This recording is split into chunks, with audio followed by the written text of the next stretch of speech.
Boop, boop. And hello. As we all populate back in. Checking one. Two. Hello. Okay, I am Ah, in. I can now see rolls again. yay! Okay. Test roll. Testing Test 1, 2. roll. Oh, that's not a good test roll. Ooh. Where did my thing? Oh, it's gone. What? Oh, there it is. Okay. It's back. It's back. All right. Let's see. Effie, check your DMs. Oh no. What was that, Leah? Check your DMs on Roll20. Wait, there's DMs on Roll20? Wait. Wait. Wait a second. Oh, you said. Oh. I see that. Thank you. One day. I have window I'll- capture capturing just that, so just the dice screen. Alright, let me make. Thank you. Huh? Nothing. Never mind. Ignore me. One day, Oh. I'll have my character sheet on the same server as everyone else. One Okay. day. Oh, I didn't even open mine. Crap. Crap. Well, I have it written down physically. Like I have a physical copy of it. It's all good. It's only realistically 5 minutes. I know. Like I don't mind. I don't mind waiting. Let me find. It's all right. I have it a physical copy. I'm good. Okay. Sounds good. Yeah, I had it written down because I don't know. I didn't want to somehow lose my other one, so I was like, in case of me being dumb, I'm gonna write it down. So it works. Actually, I could probably make it. Well, no, that's a little complex, so I won't do that. Yeah, probably better if I just leave your screen maxed and switch to my screen for Roll20 when I need to roll stuff or look something up. That sounds okay. I'm making. Why do I do this every time? I'm like, okay, everything's ready. I'm ready for D&D. Oh, it would be really cool if that happened instead. And then you redo all of it in the last minute. Yep. I feel that. Oh boy. Okay, here's where we go. Here's what we do. Okay. Oh. Why did I think that just typing in bandit would yield the D&D statute? I cannot say. I can't help you there. Oh. Oh, and I should probably play some music. I like this music, this background music. This is nice. It's chill. It's very D&D. That's what it is. Yeah, I was gonna say it feels very, very D&D, like medieval Renaissance fair sorta My vibe. I have a tendency to stick with a theme for a lot of things. Like my last campaign was it was a pirate themed one, and he is a pirate was playing 24/7. Oh, nice. It was great. All right, guys, I am ready to start whenever you guys are. I am ready. I think I'm ready. You all good? Yep. Okay. Well, in that case, I'm Roll initiative. roll initiative. Roll initiative right now. Do it. Okay, here we go. Let's switch over to. Are you gonna? Welcome everybody to our still unnamed campaign, which we will eventually get to name. Thank you everybody for joining us. I know it's been a while, so would you guys mind if I gave a little bit of a recap? No, please do. I ahead. think that would help. I think it would be great. Yeah. If you didn't, No worries. I would. So. Yeah. No worries. All right, one second. I'm just gonna turn off the lights so I can get really into the whole antisocial DM character. So, when our heroes first ran into one another, they were in the frontier town of Pax, way out, far away from any of the 4 major capitals of the world. The world itself is not like the world that me and you would be familiar with. Long ago, the celestial entity known as the Sun was snuffed out due to currently mysterious means. In order to preserve life and preserve what little bit of the world we knew it, what were known as the 4 pillars of Sagas, banded together, and with their combined power, were able to create giant orbs of light, which now orbit the world slowly, ominously, casting their life-living perpetual twilight on the lands below. However, as the heroes found out, this light brings with it not only life and prosperity, but also act as an omen of a dark future to come. Our current heroes, Bishara, Astrid, and you corrected me on the name. It wasn't. I was pronouncing it as Arthund before, but is it just Artund with no H? Because I remember someone mentioning I was pronouncing it wrong. I believe it was actually Ink or Netby.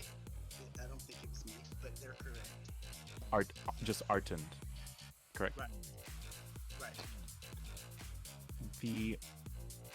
And as well as our hero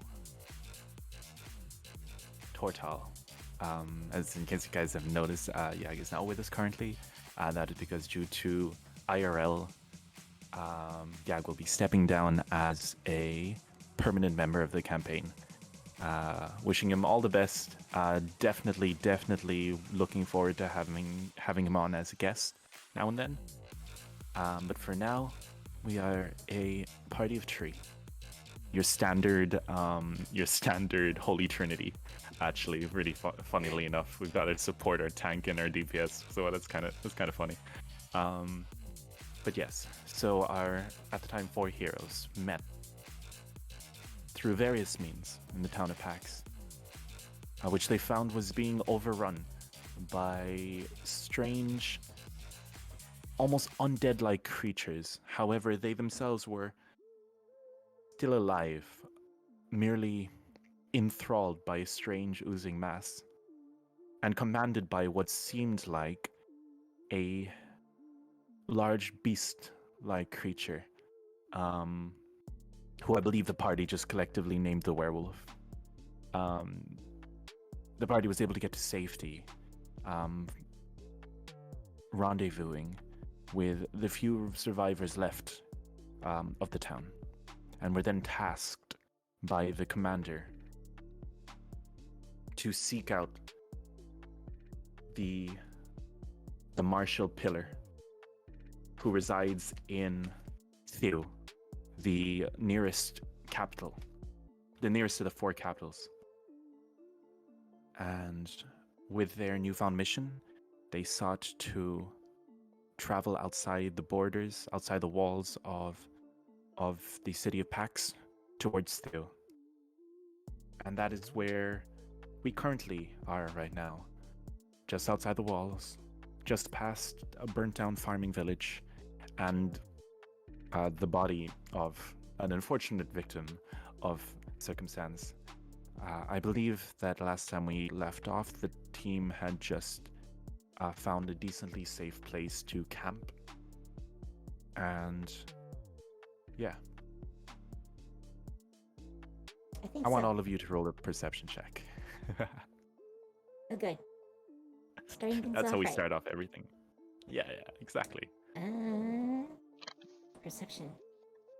Oh wow. I am blind. Mhm. I am blind. Okay, cool. I'm just gonna take your word for it. I'm just gonna write blind. I got an 8. So unless Oh, yeah, that's- something was very obvious, I am blind. Yep, you are very blind. All right. Astrid and Artund? Okay, D20. Yes. Oh, God. Do I have Okay. a modifier? Oh, God. Ooh. Oh, so this is how the campaign is going to start. Starting things off right. Your modifier for perception, I believe, is wisdom. Am I right? I'm saying that. Wisdom plus. Yep. Unless you're proficient in it. In which case, it's wisdom plus. Ooh. I've got wisdom -1. for Right. saving. So that's Yeah, You guys. 5. You guys notice absolutely nothing. Your sleep is sound, and the last thing you guys hear before you doze off is the crackling of the logs on your campfire. However, suddenly, the three of you hear the rustling of the metallic clang of armor and chainmail beginning to surround you guys. Oh And when no. you open your eyes, you find yourselves at the edge of several blades and spears. 2 each, Okay. to be exact.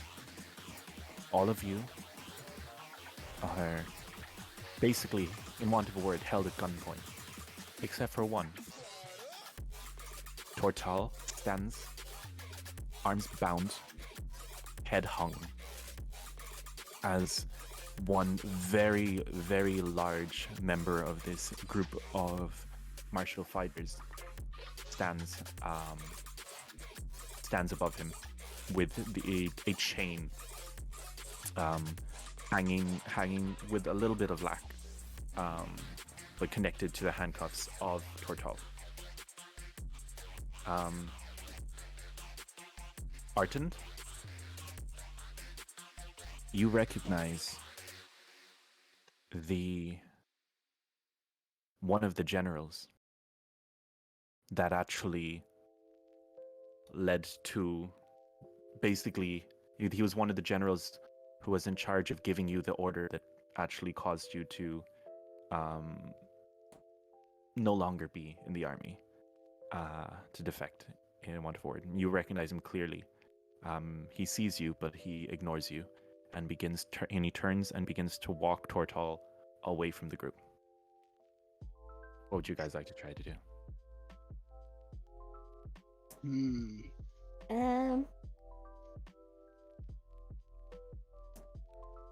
I think Vishara is confused, so she The might obvious be choice- asking, "What is going on?"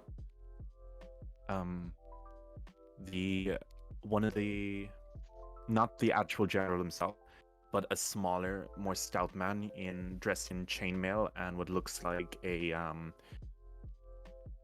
half. Do you guys understand what I mean when I say like a half helm? It's not like a full like Yeah. crusader helmet. Just yeah. Yeah. He sort of turns around and looks at you and he says, "Your friend here, are you aware of the atrocities he's committed under the name of his so-called sea auntie?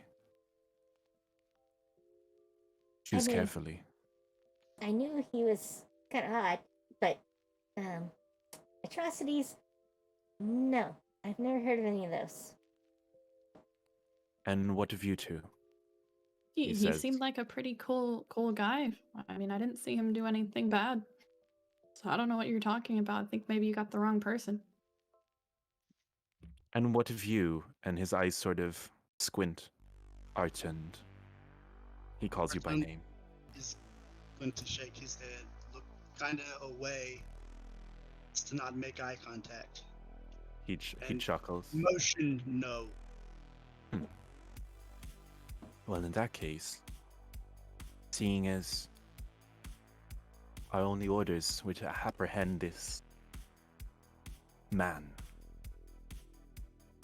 I suggest that we be on a merry way and you guys get back to sleep. Have we any objections? As far as I can see, you're just some passerbyers. I see no need to use any more force than is necessary. Bashara is very practical. She's not gonna attempt to do something against a bunch of armed guards. You guys also see that on their you guys also notice that on the crests that they're wearing is the crest of Thu, the crest of so basically I've explained this before, but I'll explain it again since it's been a while. The four capitals function as their own not independent. There's like this loose coalition between them, but they basically function as their own separate city-states. They don't really go to war with one another because each of them seeks different things. Thu being it's actually the background. The map is actually the background of our dice rolling thing. Thu being the military capital, Orld being the economic capital, Asf being it's sort of almost a political capital. They almost see themselves as like the peace holders of the world kind of thing. They're the only ones who'd actually interact with the other cities. Like Theo wouldn't interact with Orld, for example, right? They'd have to go through Asf to do so. And then Aylin. Aylin is the scientific capital. So you recognize the crest of Thu, which is it looks like a wolf bearing its fangs, with what look like smoke bellowing from within its jowls,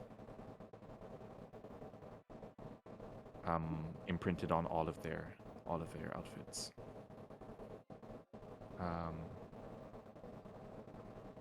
There we go.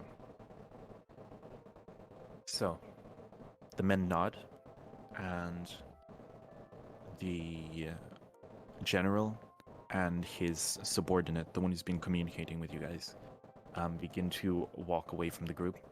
And once they are a little bit out, just past some tree lines, unless you guys would like to do something in the meantime,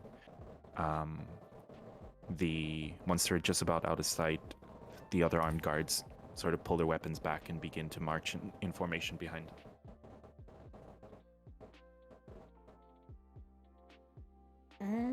I don't know anything I can do, so. Yeah, same. Bartend isn't gonna do anything either. He's angry and he's I mean- clenching. But that's about all he if can. I was level 10, I might decide to do something. But Right. not at level 2. Not at level 2. I'm a weak little sorcerer, so I'm just gonna glare in that direction. That's fair. Well, at this point, after all this has gone down, Tortal also, he as he was going, I forgot to mention, he did say, you hear him once he's a little bit out of view. He says, "Don't worry, brothers. I'm just going to go have a little talk with these guys, have a little luau. I'll be right back." He says. Hello. You hear his voice echoing as in the distance, followed by a blunt thump, and then what you hear is like a body just unconsciously hitting the ground. It didn't sound like a slash, just a shut up kind of thump. Yeah. Oh It's gosh. more a smack. If I was back in my more sadistic years, you would have heard a gunshot and birds would have flown away. But don't worry. Oh no. Uh, Oh no. my god. Oh, Uh, but no. That was your guys' job, Mr. and Mrs. and Mrs. Let's execute the child. But If people want to find Well, out more about that, they'll have Hey. to watch the VODs. I had no part in that. I had no part in that. So, I mean, So- except for praying over the corpse. I did that. That's fine. That's fine. That's fine. But you know, this, no, I'm not gonna go there. But yeah, guys. So at this point, once you guys get up and the sun begins to rise, you've noticed something. As you guys continue on. I assume you guys are continuing on, unless you guys would like to do anything else in the meantime. I'm gonna punch a tree because I'm mad. That's fair. There's a tree to punch. Roll a d4. Okay.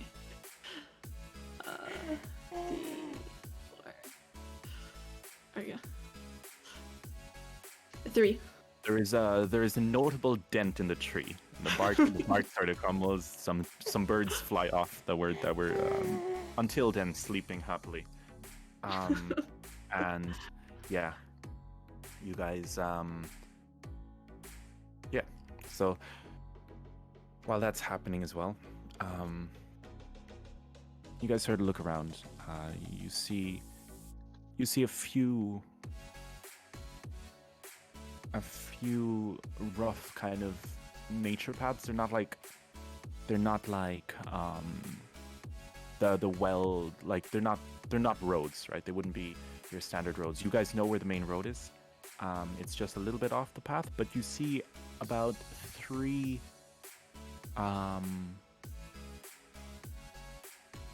sort of trails, that's the term.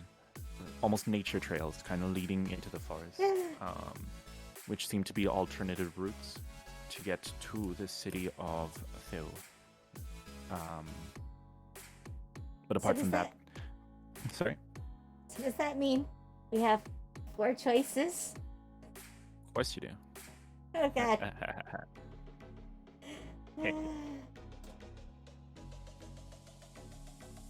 So, it's then up to you guys. How would you like to progress on this journey? Choose wisely, because I will say that one of those paths was me feeling extra sadistic and channeling all my anger of my exams into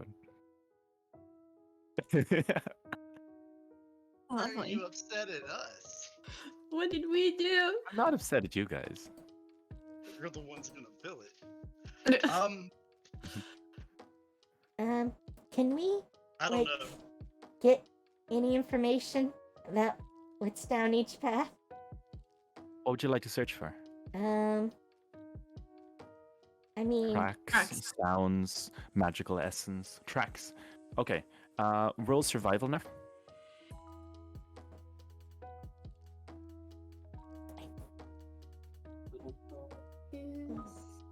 It's 4, okay.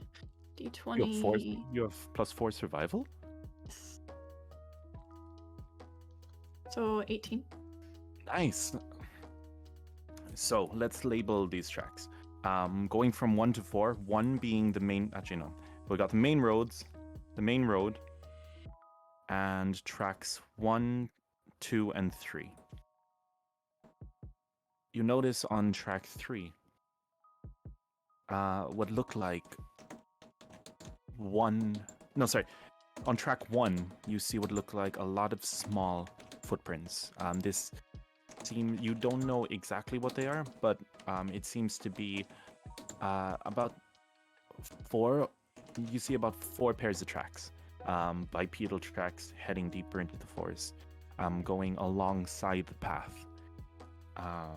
Obviously, the main road has just a bunch of tracks on, just a bunch of. You see that it looks like the people that captured Tortal actually seem to have had some sort of carriage, some sort of horse-drawn carriage. You see the fresh kind of cart tracks as well as horse hooves heading towards the capital. Path number 2 doesn't have very many. It has hardly any tracks at all. Actually, it seems to be a very unpopular trail. It's almost overgrown. However, it's strange because upon taking a closer look, you see a cobblestone under. You sort of see almost a cobblestone layer underneath the path, despite it being the most overgrown and unkept. The third path, the third trail, isn't particularly a trail, but rather a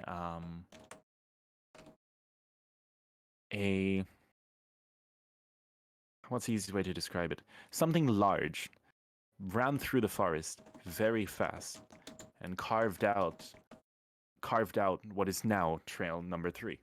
Um, when I say large, I don't mean like huge. I mean like about, let's say, 10-foot kind of thing. You see a few kind of higher up branches kind of being clipped and broken, and you see large paw prints on the ground. And the 3 of these, like I said, route number 1 goes alongside the main road. Route number 3 seems to veer off straight to the right. And the middle route sort of, unsurprisingly, sort of weaves in and out between them, occasionally actually crossing with path number 3. Okay. Hmm. I will share this information with the others. Right. Go on. Share it with them. Giving them your honest opinion. Because Okay. So this third path, I don't know, it looks pretty suspicious to me. I probably wouldn't take it personally. The second one, I don't know, it's weird. It looks like it used to be a pretty well-made pathway, but it hasn't been used in a while because it's overgrown so much. This first one, it looks like there's been some form of two-legged creatures, a few of them gone down it quite recently. And of course the main road, I mean, you can't track anything on that. But I don't know which one would really be the safest one, but I feel like number 3 is probably not the one we want to pick. Could I do like a perception check to see if I notice any other things? Sure, I'll let you. Go on. Give us a nice good old perception. 21! Yes! Nice. 21 on, like, was it what was the actual dice roll? 17. 17. Okay, so 21. So that's still pretty good. That's so amazing. Holy crap. That's awesome. Okay. So in that case, Now I'm perceptive. Yeah, I'm now immediately you're- awake now. now you're perceptive. You recognize immediately, once after Astrid points it out. You sort of take a closer look at that suspicious path, and you recognize those footprints instantly. It was do you remember what the first creature that you encountered was The werewolf. in the entire game? Yeah, there you go. Those footprints exactly, big, imprinted straight into the ground, where at least it might not have been the same werewolf, but it was definitely the same breed. And whatever it was doing, and where it was heading, it was heading there fast. Breaking through all these things as you went. And there's one other thing you notice, because you rolled well. Okay. The cobblestone path. Yep. Upon looking at it, there was some in between. So it was mainly cobblestone and gravel, but every now and then there'd be this sort of triangular shaped diamonds, or like a square shaped. Sorry, it's a I say diamond, but I mean it's just a square turned on its side. Yes. So I know so what it's you mean. basically one of I know those. what you mean. Awesome. And imprinted on it every. Oh, I nearly dropped my keyboard. There is my tabs. I have lost my tabs. I am powerless. Okay. Here they are. Oh, okay. Here it is. You notice. Actually, could you give me a religion check? Actually. Okay. 13. 13. I'll give it.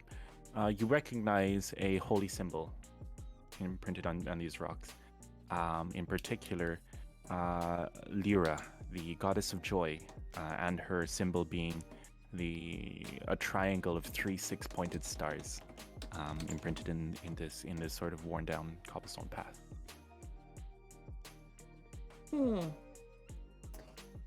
Okay. Well, I come back to the group and I go, well, I recognize the tracks from the werewolf, or at least something with very similar feats. Oh, great. Or paws, or whatever you want to call those. Big meaty things. Loofs. That looks to have been this path. I don't think we want to really tangle with it. I mean, when we're all together, maybe. But if it's not all together, I don't think we want to go that way. Yeah. However, the cobblestone path, I recognize the symbol of Lira, the goddess of joy. So, it might be like an old temple in that direction. That might be a good thing for us. I mean, possible shelter. You never know.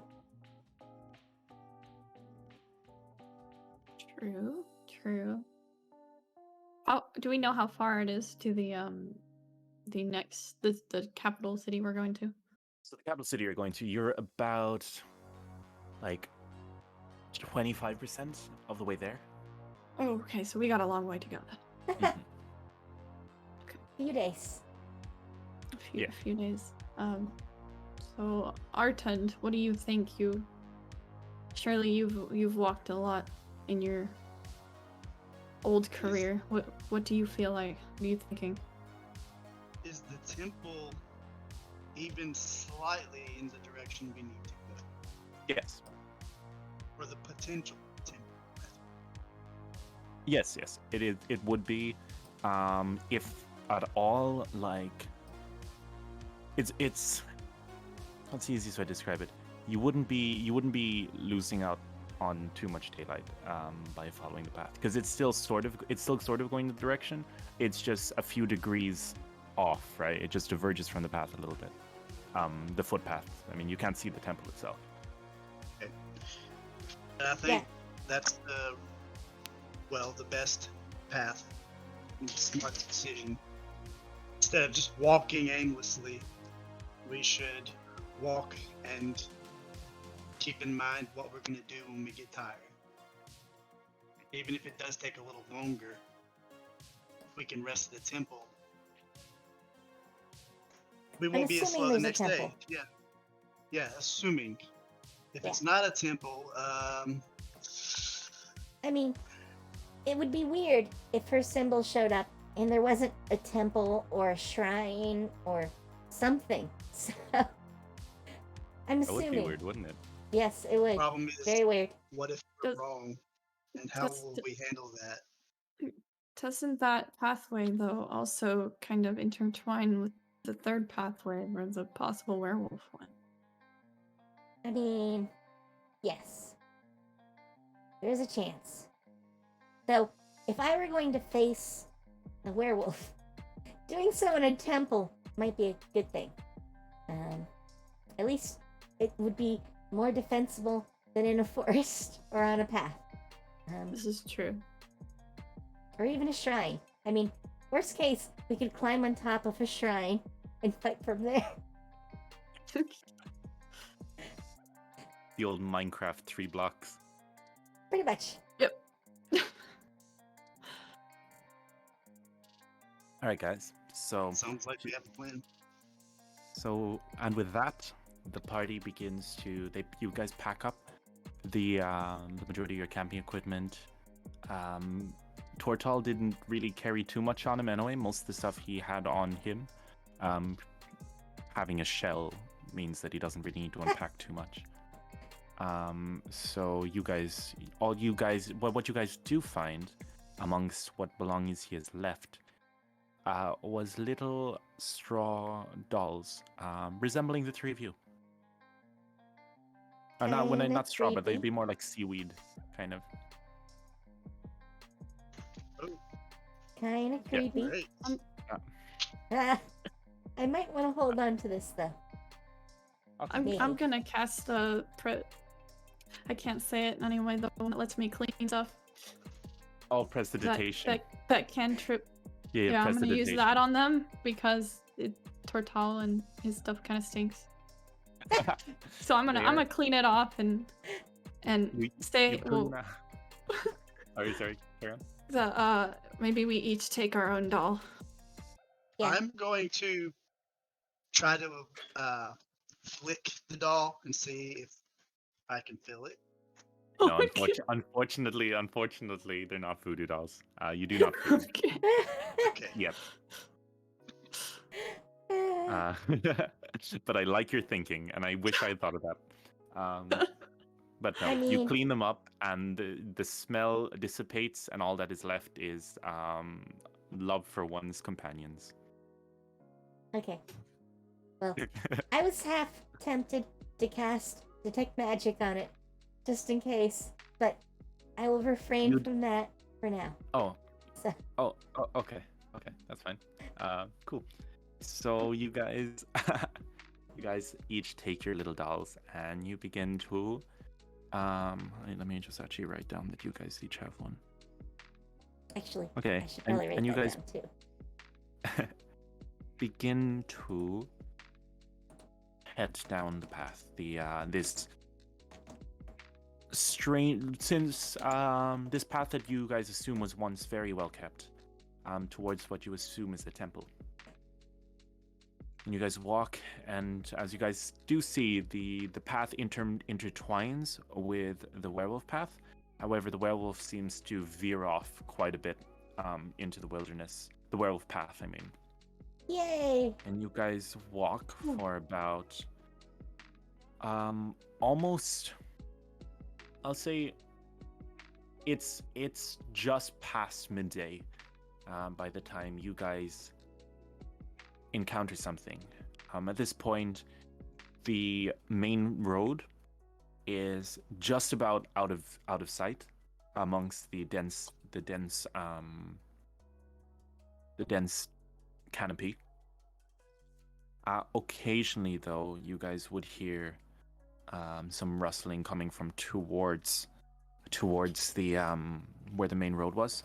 However, you guys continue to push on. I want all of you to roll a survival check very quickly for me. Okay. Survival. Ooh. 7. Ooh. 9. Oh. Ooh. I have a +1, so that'd be 10. You got 10. All right, I'm going to actually just roll this.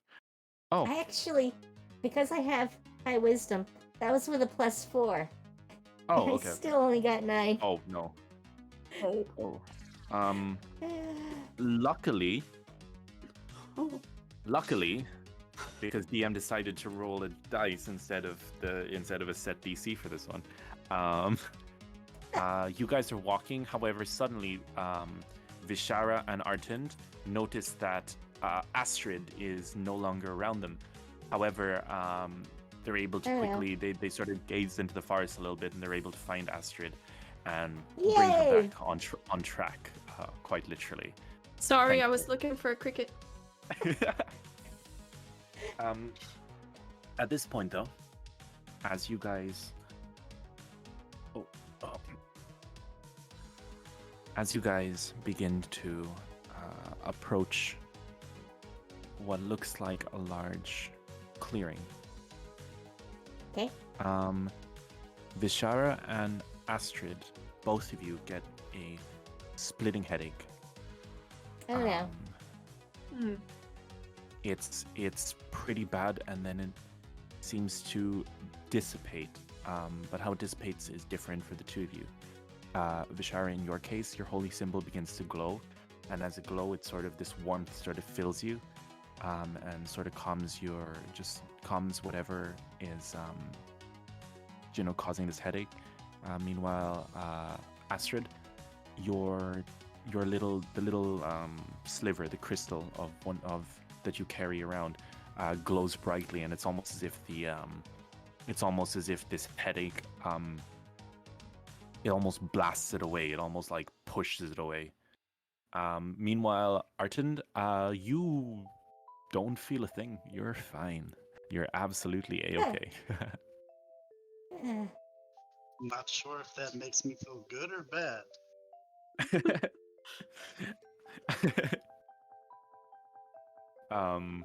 But yes. So, would you guys like to proceed? It's not too late to turn back. Ashara's gonna say, okay, who else here felt something magical just passed over us? And raises her hand. I'll raise my hand. I'll say like I didn't have anything to drink last night, so I know it's not that. So it's got to be something else. Yep. I swear that- I'm not hungover. I'm almost positive that was holy magic of some sort. But it's definitely not working right if that's the effect it gave us. Blinding headaches are unusual for holy magic. At least in my experience. Yeah. And actually, if there is an object of Lyra's around, I'd expect more like, joyfulness, happiness, partying, something like that. Luau's. Yeah. What makes you so sure that it's a holy magic and not something Well, I mean, dangerous? it felt holy or celestial or however you want to look at it. I am kind of bound to those things. Okay. Or at least that was my impression of it. I could be wrong. I'll say that you would have a pretty good inclination that it was celestial in nature. Okay. Just well, because you are. Whereas I'll say that since you're a sorcerer, aren't you? Yes.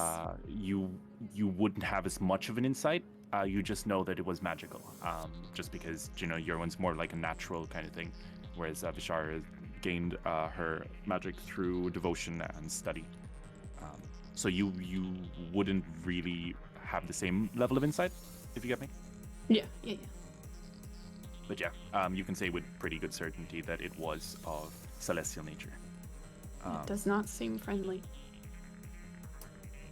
It wasn't too bad after the headache. Well, at least for me.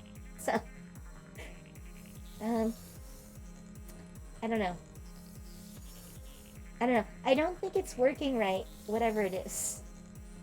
Mom, I think it's broken.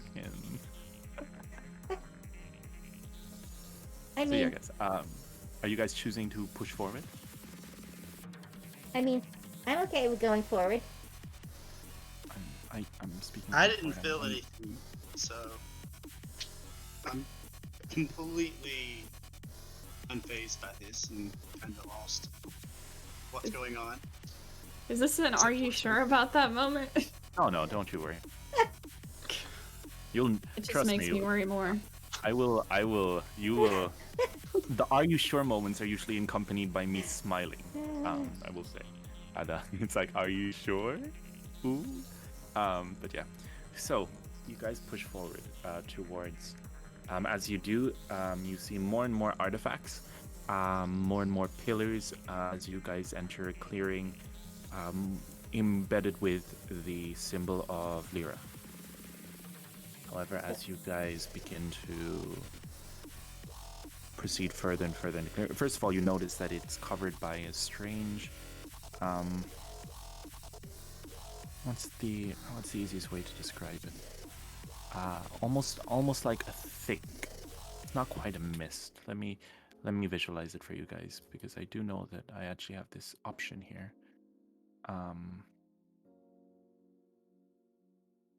No, that's a bit too much.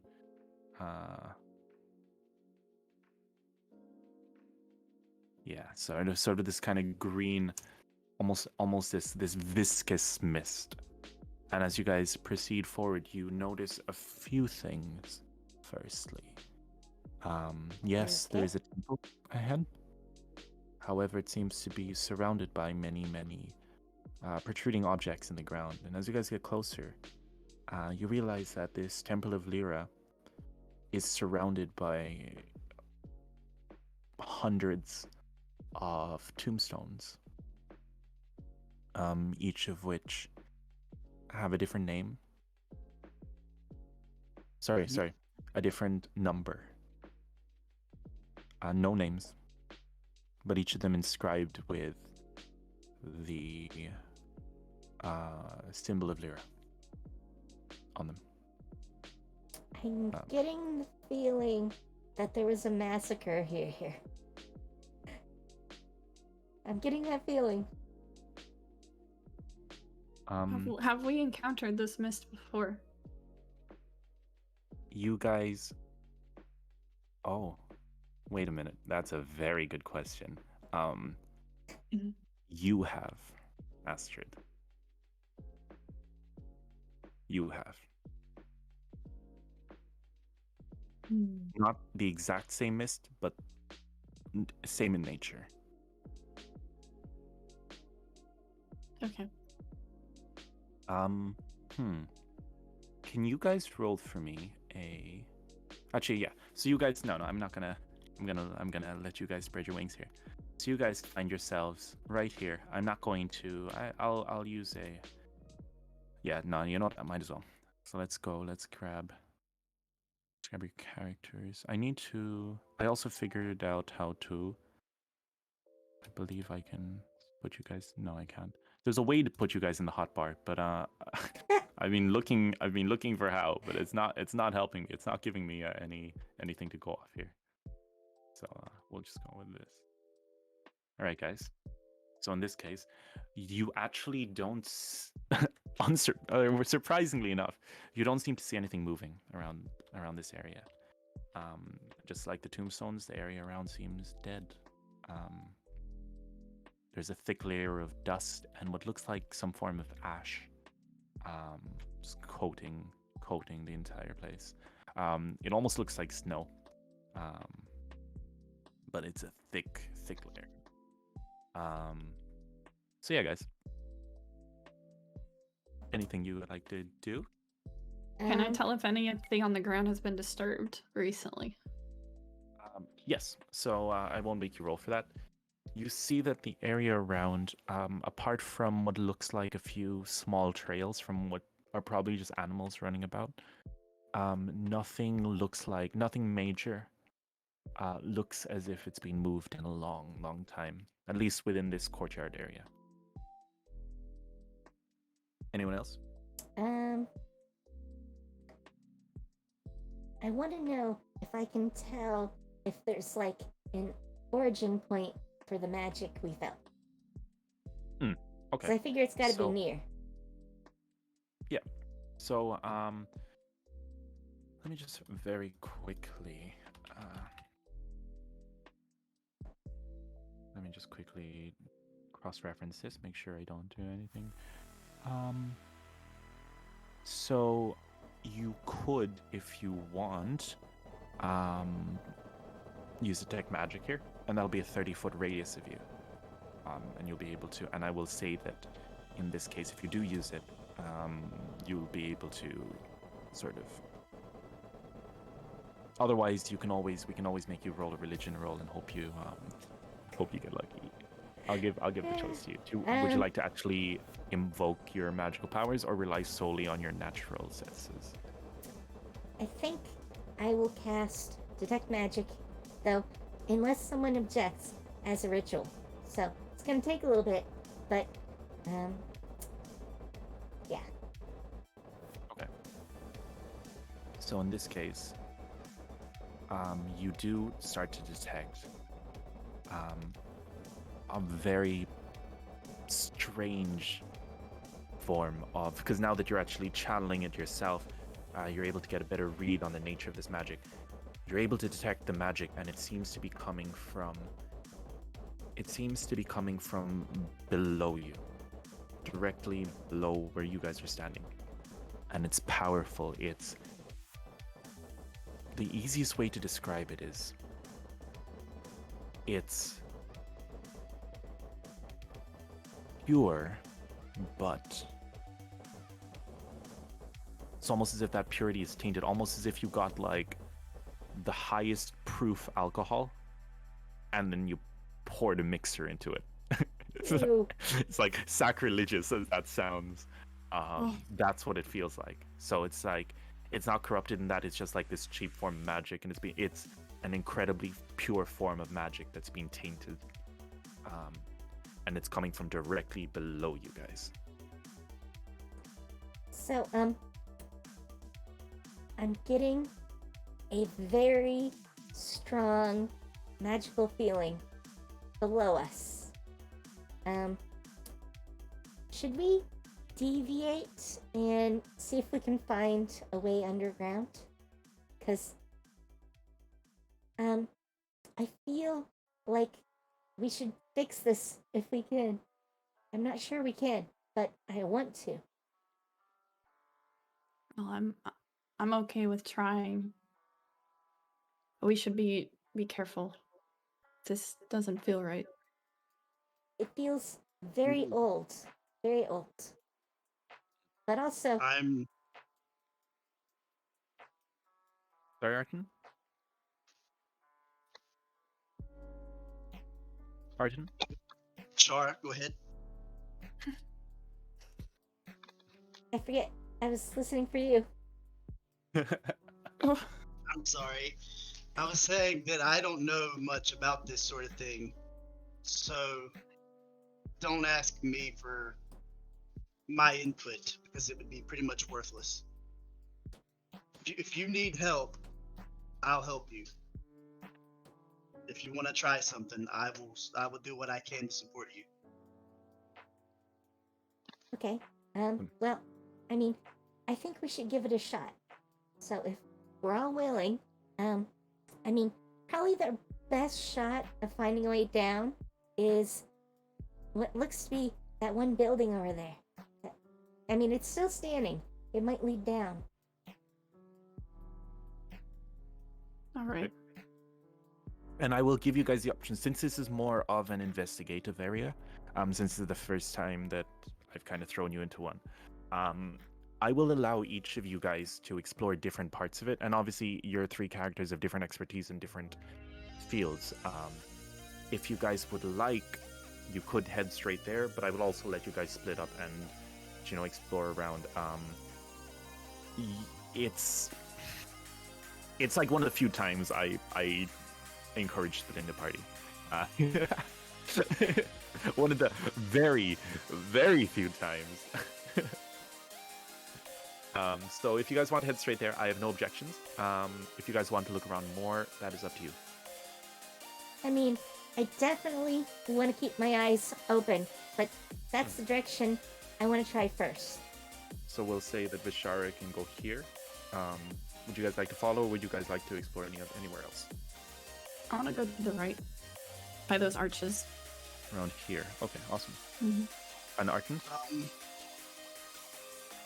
I don't know. I don't like this. I don't like this at all. I don't know anything about temples, graves, or dead, or religion. Tell you what about catches your eye the most in this map?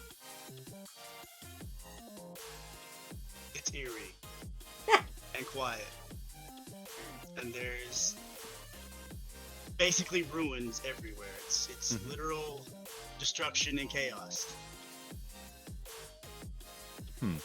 Like you said, everything is dead. That is the first thing that comes to my mind is this could be booby trapped. That is. So will we say that you're going to look for traps, look for some kind of something that okay. I'll do that. Yeah. Would you? Where is there any particular point? Because I will say that I've loaded this area. The first thing that I would think not of with traps necessarily. As an ex-soldier, is that a place like this would actually be pretty perfect to hide in if you were like, say, a group of bandits.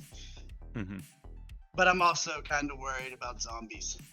And I feel like any moment now a hand's gonna pop up and grab me by my feet.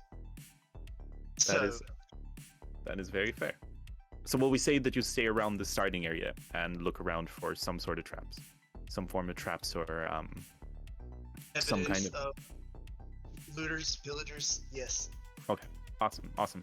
So in that case, Arten, I want you to roll for investigation. Vishara, you are looking into the magical source, correct? Yep. So I want you to roll a religion. This is definitely a religion check here. And Astrid, the moment you head over here, I would like you to roll a Arcana.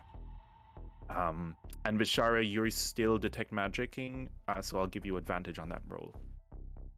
Okay. Give me 1 second. Gotta use the little dungeon master's room. I'll be back momentarily. 11. Well, even with advantage, I got an 11. So. Same. Same. I rolled 19 minus 1, so an 18 total. Wow. Look Okay, at you. you're the high Nice. roller. Big roll. Yep. The big rolls tonight. Carrying us. Yeah. Let's go. I swear their hands are they're gonna grab me and I'm gonna Can you scream like a little Sometime. girl? no, I wouldn't go that far. Sometime, I'm sure I'll find use for medicine and insight, which are my big skills. Oh yeah, We have- yeah. we have- Maybe we when the have hand returned. grabs Artund. Yeah, when Use your medicine. Wait, what did I miss? What did I miss? We missed our Nothing rolls. big. We roll. Oh, the great Cianti's drowning us. Yeah. It's just so fun. Look at this. I have so much power. Oh, whoa, guys. Bubbles. That's so cool. Okay. That is Anyway, cool. sorry. As you guys were saying. Um, So Leon got 18. Nice. Neff got 7. Vishara, 11 what did you get? with my Oh, 11. bonus. Oh, awesome. Vishara, what did you get? I got an Also 11. 11. You got an 11 too. Awesome. Yeah. So let's start with the 11s first. So, you, Astrid, as you're exploring around, you find what seems to be the graves sort of stop at the edge of these arches. You look around and you sort of examine the sigils around them, and you can't quite put your finger on it, but these sigils seem to resonate. They seem to invoke this strange feeling of anger inside you, this sort of burning rage. You're not quite sure what it is. You're not quite sure why. And as you look around here, you see that this little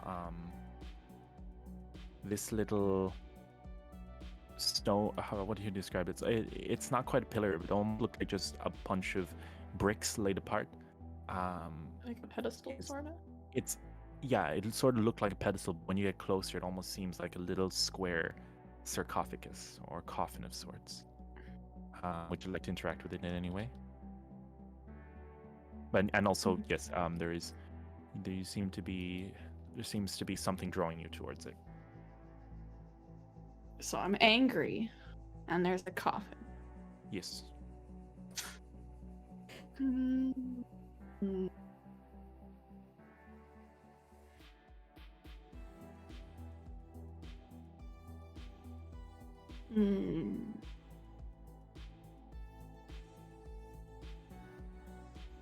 I'm gonna walk around to the other side of it and look at it from the back and see if I see any like inscriptions or anything on it. Okay. So you look around, and you see in Draconic is scribed roughly. Here lies number 18.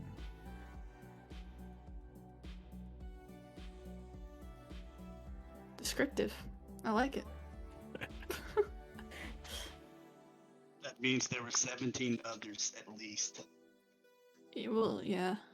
The hundreds of graves, each one has a number. I Does think. kind of make you wonder where one is.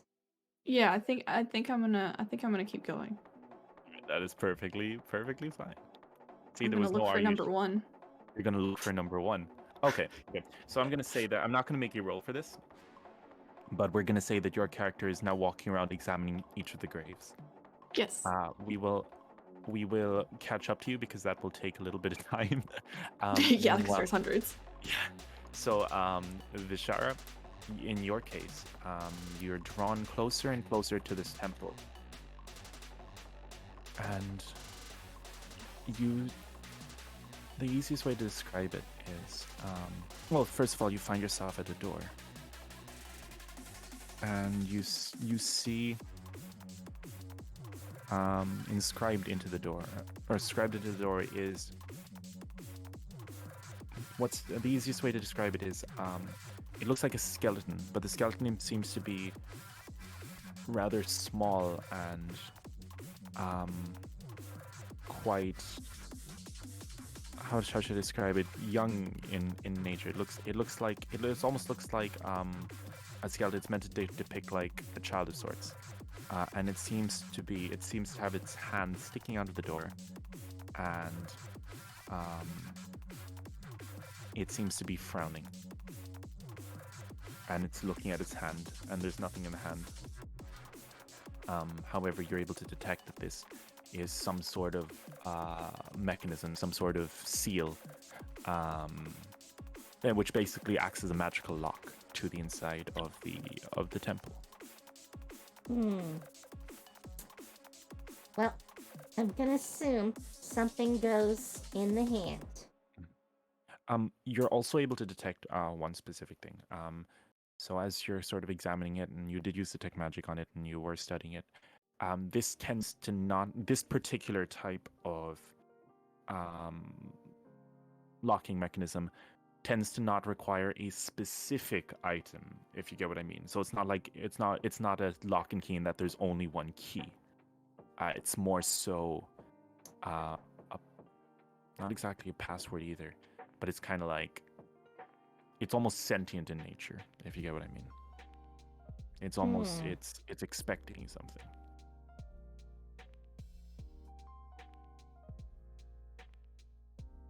Huh.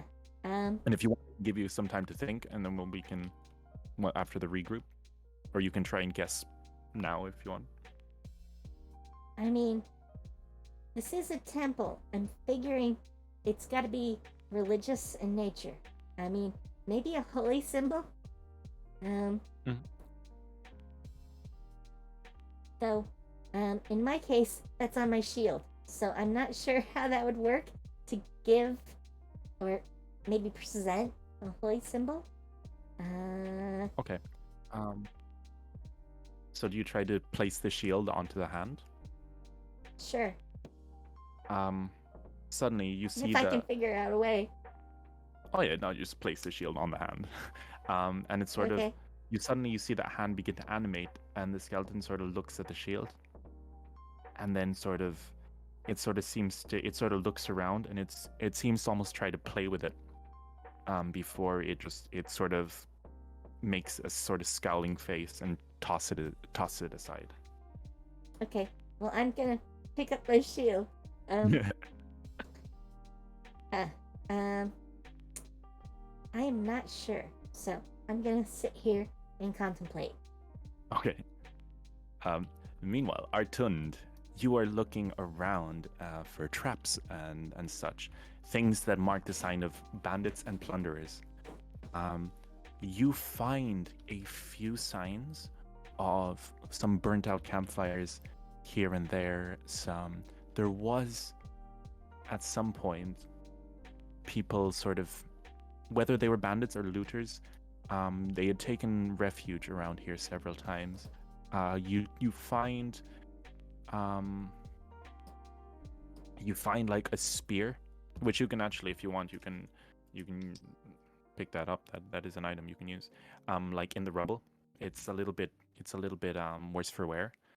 However, the biggest thing that you encounter when searching around, you search these statues in particular, and you notice something engraved on the shields. Looking closer to see if there are any form of traps, you recognize well, you see what looks like the one of the symbols of the four capital cities. In particular, it is the capital city of Aylin, which is the capital city of science. It's the science capital. And upon looking closer, you see what looks like not a button of sort of. You do see a mechanism hidden behind the shield. It seems to be a little bit more advanced than a bandit's, caltrip trap or pitfall. There is mechanism hidden behind it. Mm-hmm. Apart from that, you see the only other things that you see is that whoever was staying here, a lot of the times they left in a hurry. Things you see, belongings tossed about here and there. But yeah, that's what. But yeah, that's all you notice apart from that. Okay. I am going to do nothing with anything you've said that was laying about or the mechanism. I'm not going to touch it. Instead, Awesome. I'm going to think to myself that I need to probably tell Bashara, because I don't know what this stuff could do, and I don't want to make any gods angry. I don't want to, mess with mechanisms that I have no idea what they. I'm just going to assume that I should tell someone who's probably more informed about it. Awesome. So we'll bring everybody back together. And at this point, Astrid, you've searched every single tombstone. You've even picked up some of the ones, and you've noticed that a load of them are in order. So you were actually able to, sort of glance and at a glance figure out the tombstones, and you counted exactly 324 tombstones, including bigger ones, similar to number 18 that you found, or was it 17? 18. 18. The only thing that you couldn't find, would you like to guess? Tombstone number 1. Exactly. Tombstone number 1. There was no tombstone number 1. You found, well, you didn't find because some of them were too broken, but you assume, judging by geometry of the place, everything is where it should have been except for a number 1. But yeah. So you guys have found mysterious tombstones, strange mechanisms, and a skeletal gatekeeper. How'd you guys like to proceed? If they're gonna show up while I'm working on the door, I'm gonna try playing with it, and I'm gonna hand it the creepy doll from earlier and see if it wants to play. It looks at the doll, and as you guys are getting closer, you guys see this, and you guys hear it. You see this skeletal hand sort of playing with its eyes, looks around, and it sort of begins to move around the doll a bit. And suddenly, you hear as the door begins to unlock, and it begins to open. However, what you guys expect to hear is like a rusted creak of a large metal door. However, almost as if by some sadistic enchantment, instead of a creak that echoes through the graveyard, you hear what sounds like the laughter of children fill your ears as the door is opening, in place of the squeak. Inside is pitch black darkness at its finest. That sounds And good. not just any darkness, level 2 spell darkness. Or is it level 1 spell darkness? I just realized I've been doing something very stupid. I have guidance, Why have I not been casting this all the time? All the time. For dramatic purposes, oh boy. Yes, tired Cammy is kind of out of it. So, well, I have made a skeletal child apparently happy, which I guess is a good thing because it opened the door. How about you guys? I don't know if that's a good thing or not. When I was looking around at the tombstones, one area in particular, I felt this strange and unnatural anger just take over me, and it was like it was trying to draw me towards a certain one. Then I walked away from it. It didn't feel right. And I was looking, I've found 324 tombstones, but there is no number 1. I have this gut feeling that number 1 is in that darkness in there. I don't know. It's weird. Something's wrong here. I also have kind of worked out something. I have a feeling that among those who died here were a lot of children. I don't know if they were all children, but some of them definitely were children. Doesn't seem like they're happy with their deaths either. Yeah, well, I mean, the one enjoyed the toy I gave it. So, I mean, maybe it's happier. I don't know. There's something that I want to fix here, though, because this should not be. The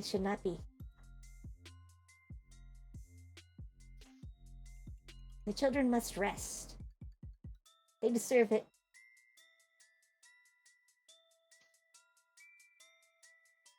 Absolutely poetic.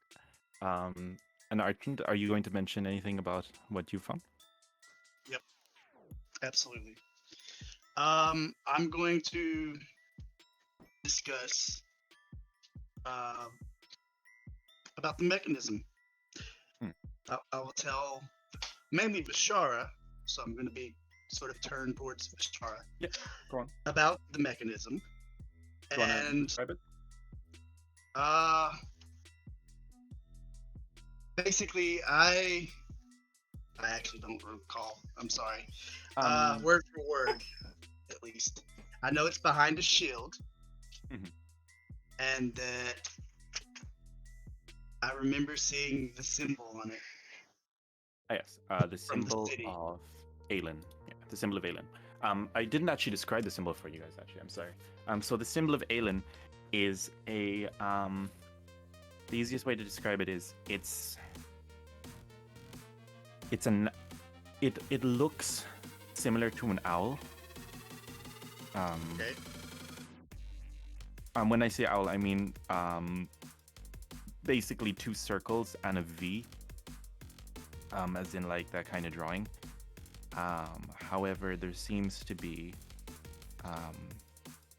the easiest way to describe it is lines coming down, straight down from the eyes, almost looking. The easiest way to describe it is a crying owl, but that's not exactly what it is. It's 2 circles, a V between it and down, and then 2 lines coming from the circle. It's far more minimalistic than the Thew symbol. I might draw out the symbols sometime in future, and so you guys have a better picture. But if you can imagine this, it's very, very minimalistic geometrical shapes. It almost looks like a rune, actually. It almost looks like a rune. And you also recalled Aylin is the city of science. It is yes. I will also talk to Astrid. I'm gonna look back at her occasionally because I don't want to make her completely out of the loop, and at the same time, she might know something. I just didn't expect it. I'm going. Well, you're not very religious, okay? You're not a True. lady of faith. True. I'm going to explain about the trap, or potential trap, the mechanism, and then I'm going to mention the loot and the abandoned fires that look like they were from different periods, from lots of different people, and how you mentioned I saw evidence that people had just fled, assuming out of fear, or they left their belongings like they were in a hurry. And that's really about it. I can only assume that they were either attacked or something happened. I have a feeling it may not have even been like an attack, but the children trying to play, and dead children trying to play with you is probably gonna come off pretty freaky. So Mm-hmm. that would probably scare most bandits, unless they were really, really strong-willed. Astrid, do you know anything? All I know is that at least in one portion of this area, there is a lot of anger. Oh, oops! I just realized that you guys have been on the wrong scene. My bad. Let me fix that for you guys. Oop. There you go. Now that's a map of the world. Might make Oh. things easier. Might make things easier for you guys. Yes. Just That's puts awesome. things into perspective. Yeah. I thought it was open, but my bad. That's But yeah. I'll take your word for it. Oh, I might send it. I'll do it later, maybe during the break or so. Which we should have soon. But would you guys now that you have a rough idea of what's gone down here and what could be implied, do you still choose to progress into the not only darkness, but wait. There's going to be a running joke in the campaign, by the way. I just want to point that out. Not just any darkness, but second level evocation darkness. Also known as magical darkness. Magical darkness. Thankfully, Magical darkness. I can see in magical darkness. Oh. All right, That's push fine. Vishara in and run. I'm not gonna do that. I'm not gonna do that. I'm double checking some of the details here. I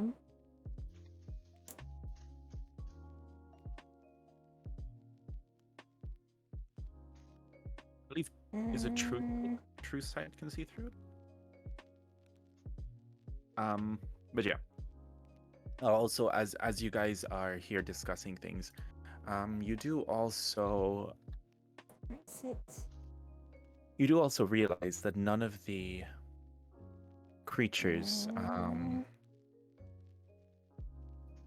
seem to have followed you. Those zombie-like creatures. You haven't seen any in a while, in a very long time. Whether that means that all of them collated in the city, in the village before, or many other things. All you guys know is that thankfully you haven't had to fight anything in a while. Yo, guys, the freaking sound. Look what happens when you go underwater.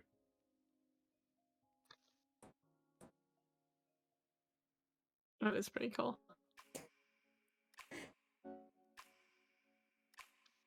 That's pretty cool. I'm going to point out that silence is not always a good thing. Mm-hmm. Being Too quiet. too quiet could be very bad. It could mean that they're avoiding this place. because of something even more dangerous than they. So I kind of want to see what that switch you found does. Okay. Okay. Because, So you.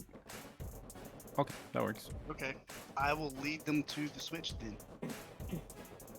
Oop. I'm going to. Actually, I might as well bring you all for immersion. There. Okay, so Artend leads you over to the switch, over to this particular statue, where with the symbol of Aylin imprinted on the front. Would you like to roll investigation? who's good at investigating? Oh, I have +2 on mine. -1s. So not Artend. I have a 0, so Right? I'll help whoever wants to investigate. Alright, I'll do it. I guess.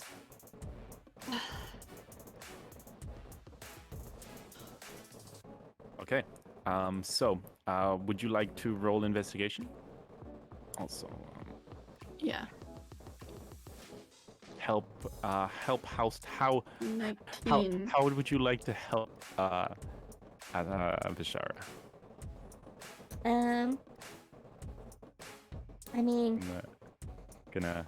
I still have detect magic and everything, so maybe Okay. I'll just give. look at that aspect. Sure, I'll give. Oh, Neff got 17 anyway. So 19 with the +2. Okay. So you're able to see that the mechanism seems to activate upon sort of lifting the shield slightly.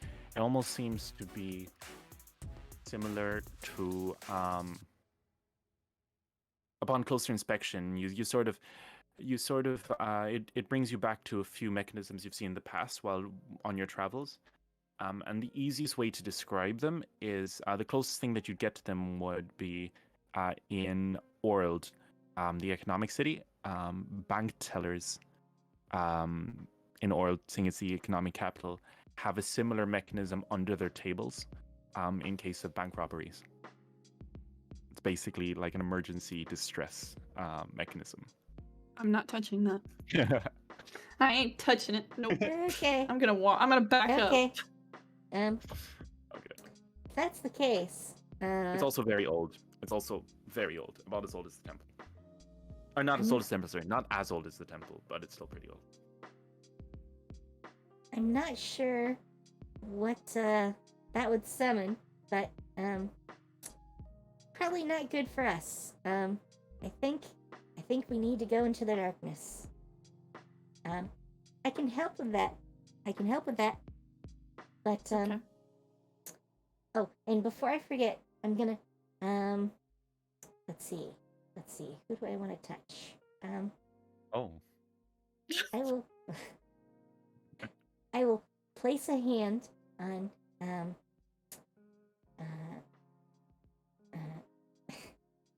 Leon's shoulder.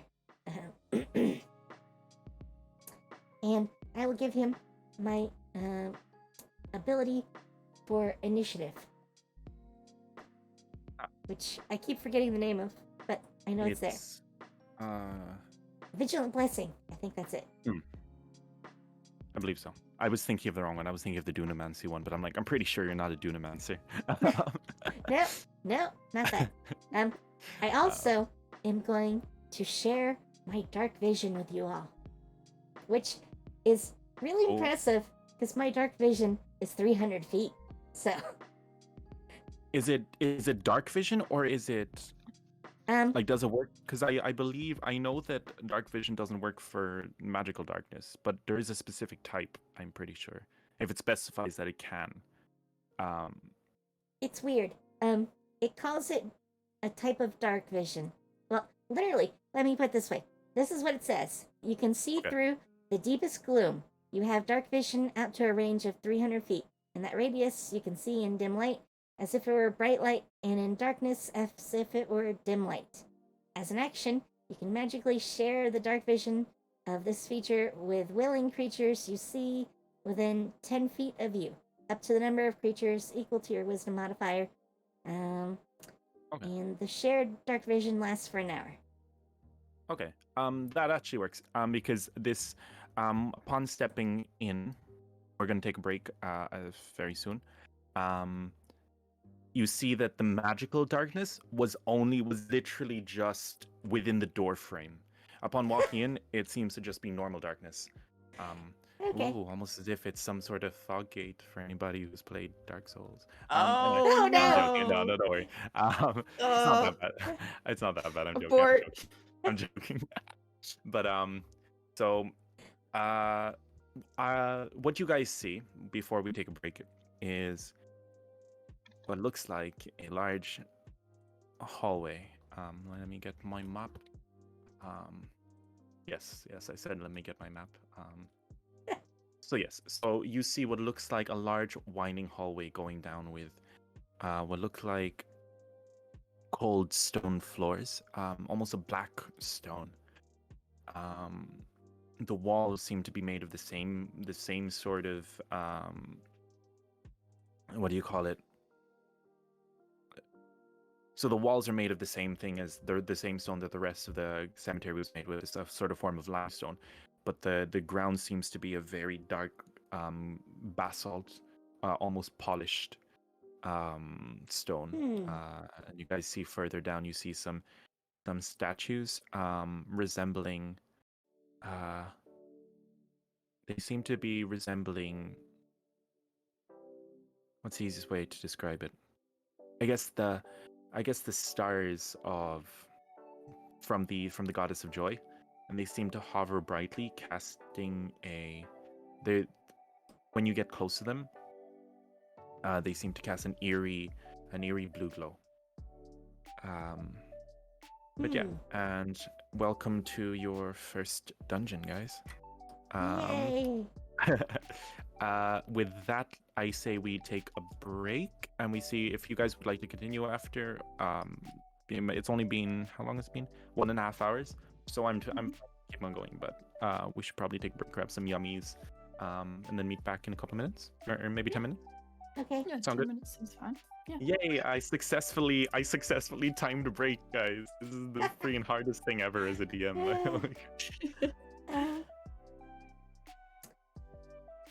Okay, guys. Oh, okay. I'm gonna grab some foodies. Is everyone good? Any questions before? I think Nah. I'm good.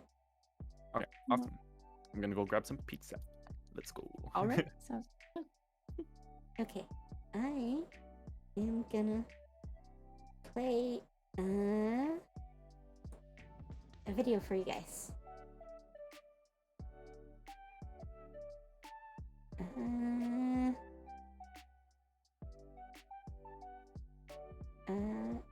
Wait.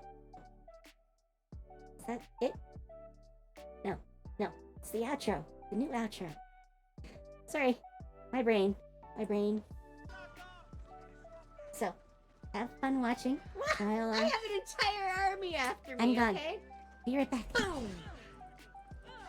I think I hit someone in town, and that angered them all. Oh, nope. Put me out! Put me out! No! No! No!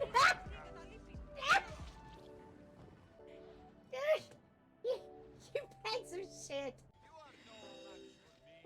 Oh, I am too. You may be higher level, but I am a match. Oh, no. Okay.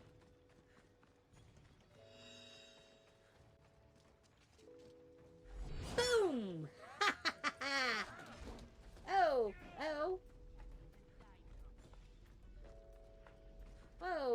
Whoa. What the hell? What the hell?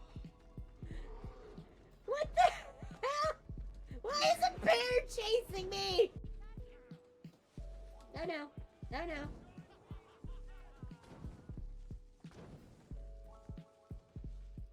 Can't see this.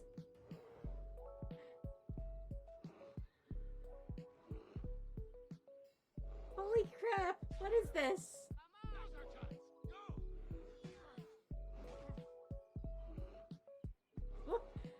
you guys doing? Now they're fighting each other. Hell yes! And the bear gets in there.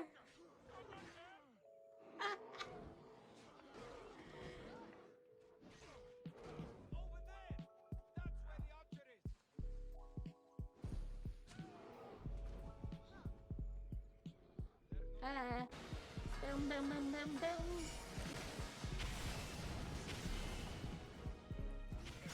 Throwing daggers. No. What?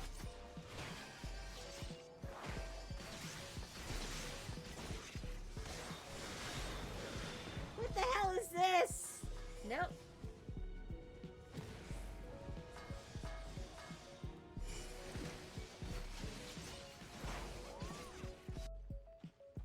Boom!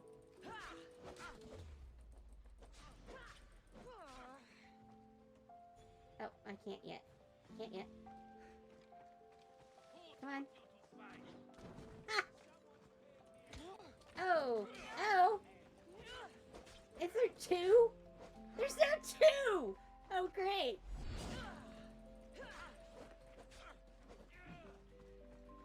Well, you don't get a shield either, okay?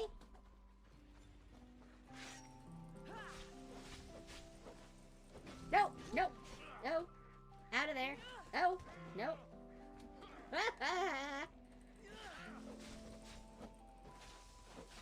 Nope. Oh, no, no, no! Ah!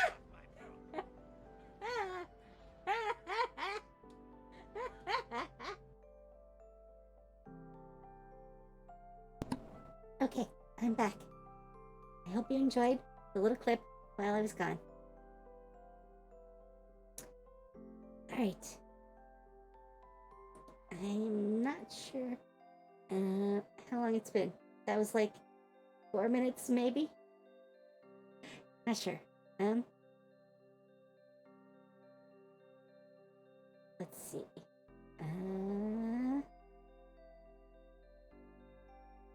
I'm always trying to remember my abilities. I remember some of them because some of them are easy.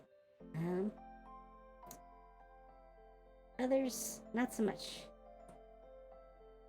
As for which one they are. Yes, which one they are.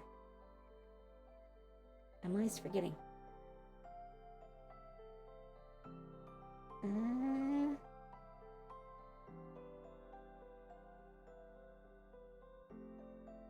Oh, yeah, like I completely forget about this. Yep. Totally forget about that. Not super helpful. I mean, one level 1 spell, but I mean still. I should remember to have that on call. Dual Mind is easy, because that just means I have advantage on wisdom saves. So that's easy. Of course, domain spells, ritual spellcasting, those are easy things. And I always forget the name, but Vigilant Blessing is easy to remember, as far as what it does. Because it's just a bonus of advantage on next initiative roll that the creature makes.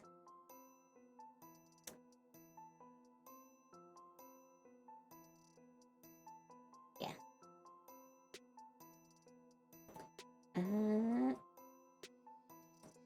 Oh, that's the psychic damage resistance. That's handy. It's never come up because nothing has had psychic damage yet, and it's a rare type. But you know, if I ever go up against like a PSI warrior or a soul knife, it would be useful. It would be awfully useful. Yeah. Oh, and I guess technically I don't have the creepy doll anymore. I gave it to the child skeleton. So, that's a thing. That's a thing. I was trying to think of something a child would play with that I have on me, and there's not much. There's not really much. I mean, maybe a blanket.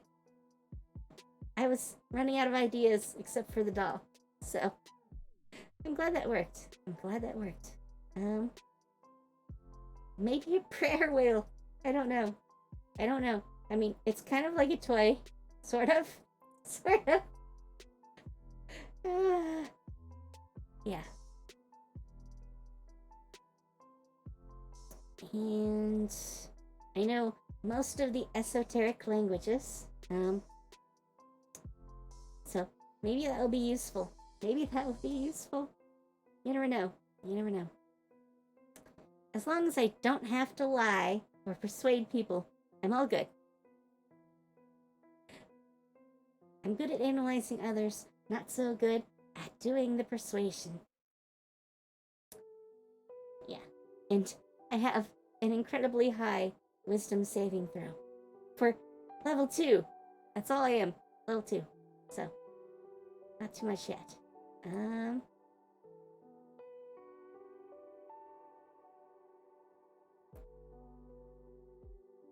I mean, this right here is kind of what I'm going on for why my character is trying to help these dead children. She wants them to find peace. Oh, hi-oh. Welcome back. Oh, gosh. That was good. That was a good break. Oh. So, did I miss anything? No, I was just talking to chat. So, No worries. and of course, Hey, any of you Nakami. that saw it. What's up? I was listening in on you, and I was just gonna say one thing that we haven't thought of, or at least haven't mentioned, is in the past with Tortal, we put on a little display in the church with a light show. Oh, yeah. You were thinking of an idea, like what to give the child to let them play, and Oh, yeah. I could have done that. Sort of thing. that might have been something. Yeah, I was we could thinking have more done. like toy rather than show, though. So that's why I didn't think of that. But that was another idea. Hello. Welcome back. Welcome back. Thank you. 10 minutes exactly. I commend your punctuality. I'm actually surprised that I'm not late. I'm usually the late one. Did I tell you about the time that I think I was 2 hours late for my own party? Yeah. I was that And was they waited for you? yeah. Well, no, Or I something? came and they were already all wasted. So technically they waited for me. But they didn't go Oh. home. But yeah. Oh gosh. Okay, guys. Are you guys ready for your first dungeon? No. Guys, But we're do gonna we make- have a choice? I mean, you're in there now. You can turn around whenever you want. I'm not forcing anything. Oh, so it's not one of those kind of dungeons, huh?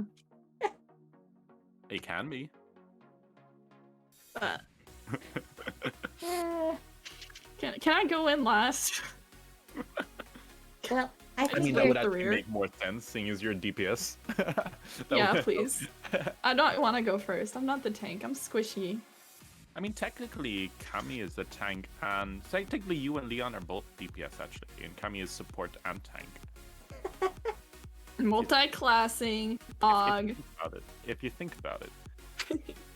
well. Okay, I'm guys. hard to hit, but I'm not probably as tanky as Artund. So, Ah.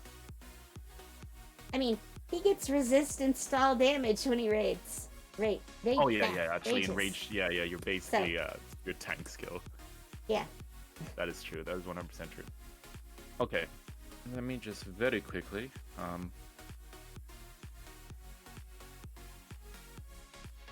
Also, for anybody who doesn't know, in this for chat as well. So in D&D, the true beauty of Dungeons and Dragons and boss monsters, specifically in Dungeons and Dragons, is that realistically, most boss monsters are very easy to kill if you're all at full health and have all your spells, right? So most of the time, dungeons are set out to test, if anything, your resource management. So good luck, guys. I know you know this, Kami, but it's for the newbies. Yay. Oh yeah, Yay. you should have seen my little first levels as they entered their first dungeon yesterday. You put them into a dungeon at level 1? I did. Oh, that's evil. It was a dungeon designed for level 1, but Okay, I guess. one of them nearly died in the first fight against Yeah. a giant rat. Because Oof. the How did that giant even rat happen? the giant rat managed to do a 20 for its attack roll, and then it hit for a full 6 damage plus the 2 bonus. So, 4 damage with the plus 2 bonus. So, 6 damage, and she only had 8 health. So, Oof. nearly dead. Turn 1. Oof. They wiped the floor with the rats when they finally got to go, but the rats had the drop on them, so That's- it was messy. Yeah, they had to take their first short rest. They needed it. I also hit their tank, which was a barbarian, with the other 2 rats, so he was wounded to start things off. Because he hadn't had a chance to rage yet. So he got Oh, the pummeled. old, She got pummeled. And then all the rats died. And they made clothes out of the rats. Oh. Oh. I commend their creativity. I was. Yeah. Oh, gosh. Actually, I should show you. They made art out of it. So, They made art. yes, they made art. Yo, guys, we need to hang up our, on. we need to up our Hang on. game. Holy crap! Here we go. I sent it to the Discord. Let's see. TTRPG. Yeah. I mean, Oh, to be fair, we've not really encountered anything we can make clothes out of yet. I mean, you've encountered humans. Okay, that is twisted. Very twisted. I mean, true, but Yeah, it's like the old Willy Wonka famous quote. Everything in this room is edible. Even I am edible. But that is considered cannibalism and is frowned upon in most societies. Oh gosh, D&D Let's does not go weird there. things to me. Let's not go there. yeah, I'm gonna. I'm a barbarian, so I get the bonus for being naked. Our ton's naked, so we don't need to wear clothes. That was the only reason that Arden didn't skin someone and wear this skin. Let me see. I just need to pull up some extra stat blocks that I accidentally closed. That is a Tarrasque. Why is that the first thing that pops up? That's not what I I'm don't want to putting down. know. I don't want to Yeah. know. So, Tarrasque. What's the easiest way? While I'm pulling this up, Kami, would you like to describe to the guys who might not know what a Tarrasque is? What a Tarrasque is? Tarrasques, well, they were more dangerous in earlier versions, I think. They're still I'm pretty not sure. dangerous. Holy crap! They're Yeah. still. They're still impressive, but they used to eat gods. So, that's a thing. Wow. Mm. Yeah. I want to say it was their horns were vorpal swords. So, you Yeah. might miss a head if you fight one. So, that was fun. Yep. Wow. Uh, Great. yeah. Not the first thing you want to find. No. I think they're less scary in the current version. but I haven't really looked at them, so I'm not entirely sure. They're still immune to magic. They're still resistant to everything. They can still one-hit most people. They're still pretty strong. They're still very strong. Oh, you should see, because... oh, sorry. They're not immune to magic. They reflect magic. And they reflect magic, and it's stronger. They amplify and reflect magic. That's great. Who wants to cast Fireball on it? I want to cast Heal on it. Oh, that's. I'm an RPG player. I've never actually. I know these things. I've never actually thought of that. I need to actually look into that. Holy crap. I mean, if it reflects all magic back at you, right, you know, we're going thinking on a slight RPG. tangent. We're going on a slight tangent. I'm pulling up the Tarrasque.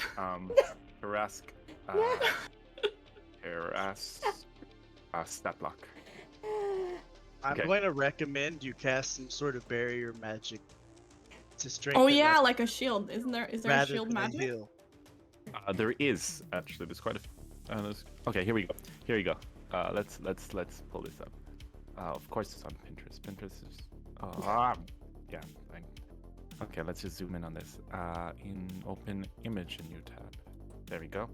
Okay, so Tarrasque legendary resistance which it can do 3 times a day. If a Tarrasque fails a saving throw, it can choose to succeed instead. Oh. So you can do that 3 times a day. That's its first skill, right?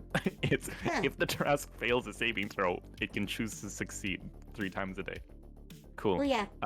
Magic resistance. I should have played a Tarrasque. Dang. It's challenge rating 30, which means keep in mind the max level character the character can reach, not including legendary levels, is 20, which means that 4 level 30 players, which doesn't exist, would be enough to take out a Tarrasque. Easily. So magic resistance. The Tarrasque has advantage on saving throws against spells and other magical effects. That's on top of its legendary resistance. Reflective Carapace. Anytime a Tarrasque is targeted by a magic missile spell, a line spell, or a spell that requires a ranged attack roll a d6. On a 1 to 5, the Tarrasque is unaffected. And on a 6, the Tarrasque is unaffected, and the effect is reflected back at the caster as though it originated from the Tarrasque, turning the caster into the target. Wait a minute. So it says here... Oh, it's a magic missile, a line spell, or a spell that requires a ranged attack roll. So isn't there a healing beam spell? Healing word. I mean... No, is there a healing ray? I think there was a healing ray, wasn't there? I don't... Ray of healing. Is there a ray of healing? I don't. Oh. I don't remember one, but... Oh. Well, in that case, I don't think your theory is going to work, Beth. Because it has to be a magic missile, a line, or a spell, a ranged attack spell. Oh, well, they thought of it. Oh, and it does double damage to objects and structures. Okay, here's the best part. Multi-attack. The Tarrasque can use its frightful present. It then makes 5 attacks. 1 with its bite, 2 with its claws, 1 with its horn, and 1 with its tail. It can use swallow instead of bite. Its bite has a plus 19 to hit. And does 4d12 plus 10 piercing damage. If the creature is grappled, if it hits a creature, that creature is grappled, and it needs to escape with a DC 20 strength check. Until the grapple ends, the target is restrained, and the Tarrasque can't bite another target. Cool. Its claw is another plus 19, 4d8 plus 10. Its horns are plus 19, 4d10 plus 10. Its tail is 46 plus 10 plus 19 again. And if the target is a creature, it must succeed on a DC 20 saving throw or be knocked prone. And then Frightful Present. Now, here's the big one. Each creature of the Tarrasque's choice within 120 feet of it and aware of it must succeed on a DC 17 Wisdom saving throw or become frightened for a minute. The creature can repeat the saving throw at the end of each of its turns, with disadvantage if the Tarrasque is within line of sight, ending the effect on itself if success. If a creature's saving throw is successful, the effect ends for it, and the creature is immune to Frightful Present for the next 24 hours. Swallow. The Taras makes one bite attack against a large or smaller creature it's grappling. If the attack hits, the creature takes bite damage and the target is swallowed, and the grapple ends. When swallowed, the creature is blinded, restrained, it has total cover against attack, but it takes 16d6 acid damage at the start of each of the Taras' turn. If the Taras takes 60 damage or more in a single turn from the creature inside it, then the Taras must succeed on a DC 20 Constitution saving throw. And by the way, it has plus 10 Constitution. Or it will regurgitate all swallowed creatures. And then, it also has legendary actions, where it can take 3 legendary actions, choosing from the option below. One legendary option can be used at a time, and only at the end of another creature's turn. And one of those is Chomp, and it just swallows someone.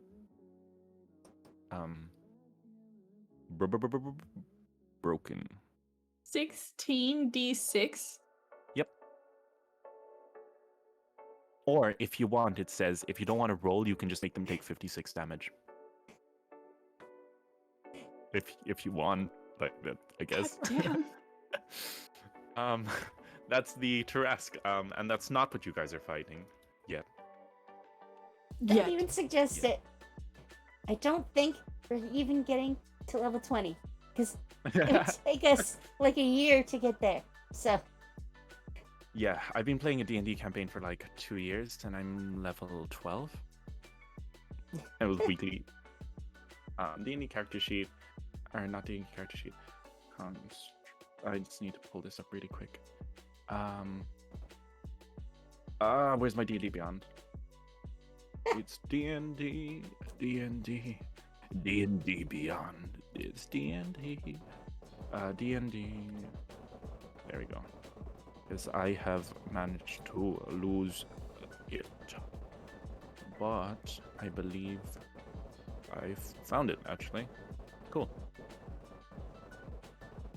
Awesome. Okay.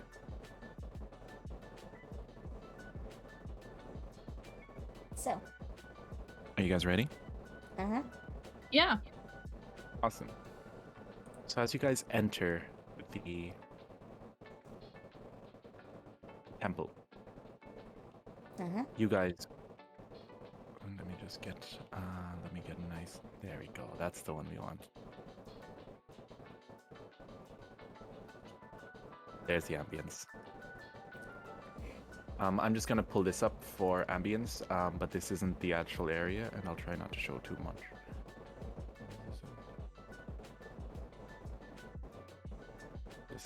This is just for ambience. There we go. This little thing. Because unsurprisingly, I decided it would be best to not create the entire dungeon in 3D because that would make me cry. Because I tried to do that before. It just doesn't work. Okay, so here we go. So, upon stepping into the dungeon, you guys notice a few things that are out of place. Obviously, you've got the cold black floors in contrast to the limestone walls, which are sort of arced. It's sort of arched all the way down the hall. Between each one, there seems to be what looks like a small statue. Upon closer inspection, you guys notice that the statues are all different, very slightly. No one statue is the same, and it depicts a figure holding up, through various poses, one of the stars, the sort of crystalline stars, which look like the stars that are used for, what's her name's? Where's her? Too many notes. Lira? Lira. Yeah, this is one of Lyra's stars. However, the light seems to be a dark, sort of turquoise kind of glow, and upon getting closer, it would almost be as if the stars would want to get brighter, want to light up, but just not have enough power within to fully illuminate the surroundings. Upon treading deeper and deeper into the dungeon, You see a little U-bend and you just make your way around. There's not too much out of the ordinary. However, the first little obstacle that you find is a little blocking any form of progression is a large wooden door.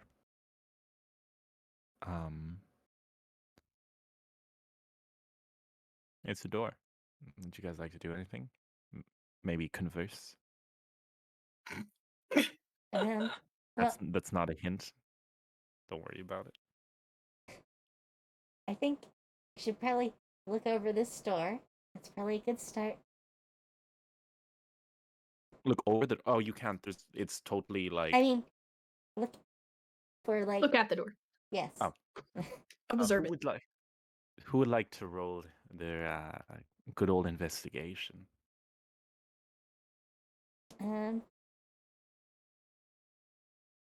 Well, I say Astrid. I think we know who's best at that. So. Right, Astrid? No pressure. No pressure.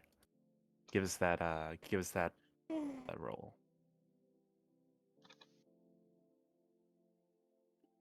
8. It seems pretty normal. It's just a door. Okay. It's just a door. That's what she tells you. Is It is there a very lovely door. Mm-hmm. If anything, it's a bit stuck. Oh. So it's stuck. Mm-hmm. Is there a latch or There's a little knob lock? at the bottom right. Like a little doorknob to the right of the door. Huh. And what happens if you try to do something with this knob? You want are you going to? Just try and open the door? I mean, Could I open the door with Mage Hand? Yeah, sure. Hog. I'm gonna cast Mage Hand and try to open the door. Yay! She doesn't have to touch it. The ethereal hand sort of reaches forward and it edges towards the door. And oh my gosh. As it reaches towards the door, does anyone else hear the music? Yes. As it reaches towards the door, it clasps the doorknob and slowly turns, and you hear it clink, and the door opens. You see into the room inside. Seems to be some sort of. It's strange. There's a counter towards the back. It's a. What's the easiest way to describe this? A stone counter that seems to be sort of held up off the ground. It just seems to be attached to the wall. It juts out. There seems to be what looks like a black stone vase in the corner that has what looks like almost mummified remains of what was probably some form of small decorative tree, as well as the rotting remains of chairs towards your right. It's a large rectangular room. It goes to the end, and there are only 2 doors. One behind the counter, and one straight across the room to the very end. You can think of it almost as a waiting room of sorts. Well, I mean, the one behind the desk would seem to be like an administrative area. That might be a good place to look for some details of what happened here. If we can get in. Who knows? Oh yeah. So are you guys heading in? We're going to go back to the old this is the old what it means to go back to your roots in D&D. Right here. Oh, why am I lagging? Oh dear. I'm dropping frames. Yes, something is definitely happening. This is too OP for D&D right now. Yeah. Is Yes, I mean, paint. Yep, paint is too OP for D&D. yeah, let's go down to 720p. There we go.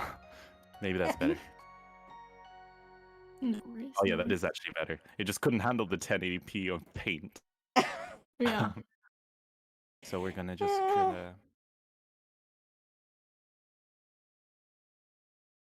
these here function as the chairs.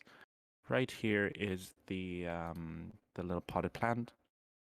It's gonna stay as a circle, and the doors are right here. There we go.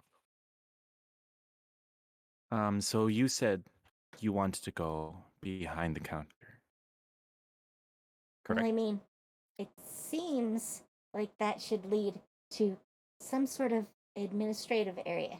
Mhm. Maybe quarters? I Okay, mean, I'm sounds good. assuming someone lived there. Okay. So in that case, let's just go like this.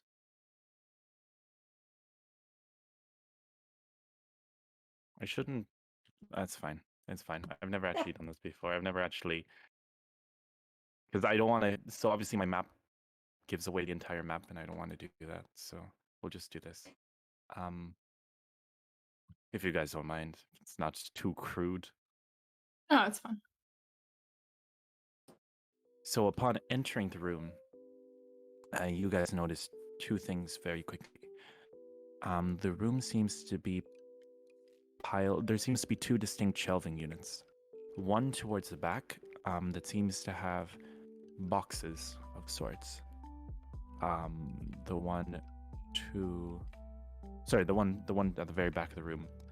However, the one closer to you guys on the right seems to have folders. They seem to be. Upon looking closer, you see that while a load of them have fallen victim to the sands of time, as they say, they seem to be ordered in almost a chronological order. What would you guys like? There's also a little table near the end with a few tools and such laid about them. I kind of want to find the last records. The latest one, like the as in like the last one is in as like the most recent. Yes, Okay. because So- I figure they stopped, and whatever caused them to stop might be in these records. You pull out one of the records. You open it and it reads, "It was meant to be ready." Oh, by the way, it was also dated for about 200 years ago. They're in a strangely well-kept condition, but you're able to barely make out the lettering. Okay. And it reads, "We are meant to have more time. No one told me that it would be starting this quickly.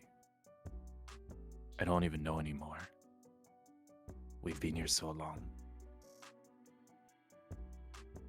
I don't even know if what we're doing is right anymore. But we have to finish this.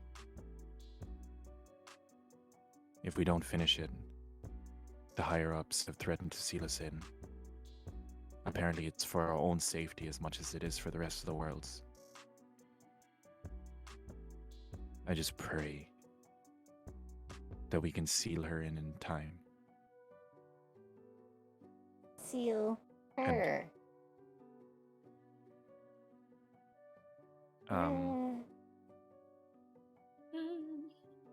Gosh, the music is great. Oh, wait, you can't hear the music anymore. Oh. No. Oh. While that's- she's reading the folders, I want to look through the boxes on the far side. Okay. let me very quickly find Tailspire. Here it is. And now you guys can hear the music again. Yeah, you guys can hear the music again at least. So, the box is on the floor. I wonder if there's a way I can make it just really fast, like little speed building. That might actually just make it easier for all of us. Oh, I might have just frozen it. It still shows paint for me. Does it still show paint? Oopsie Yep. whoopsies. Screen, change window. Oh, 1 second. Let me just restart this. There you go. That should work.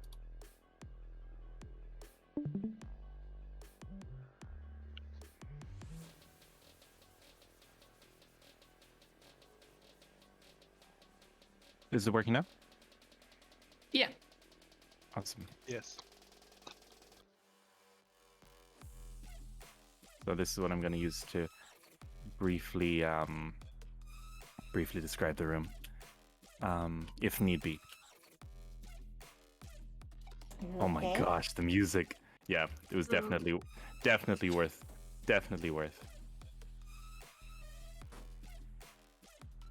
Not intimidating music or anything. Oh, it's fine. It's grand, as they say.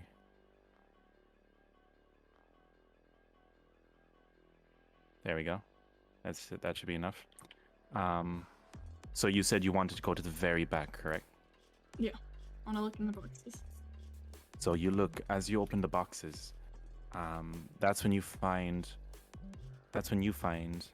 the names. Each box contains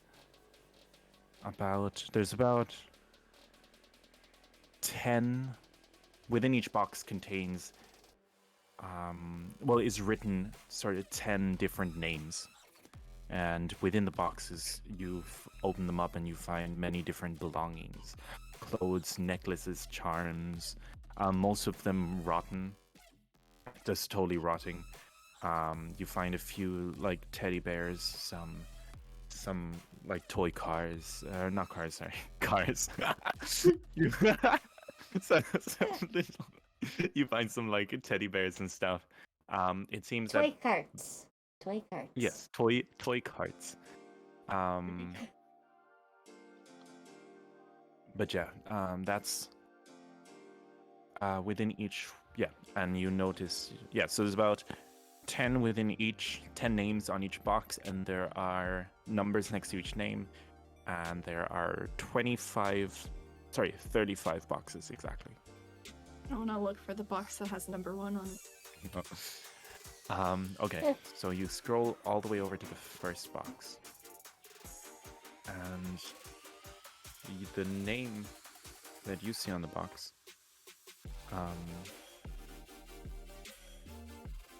it reads, oh my gosh,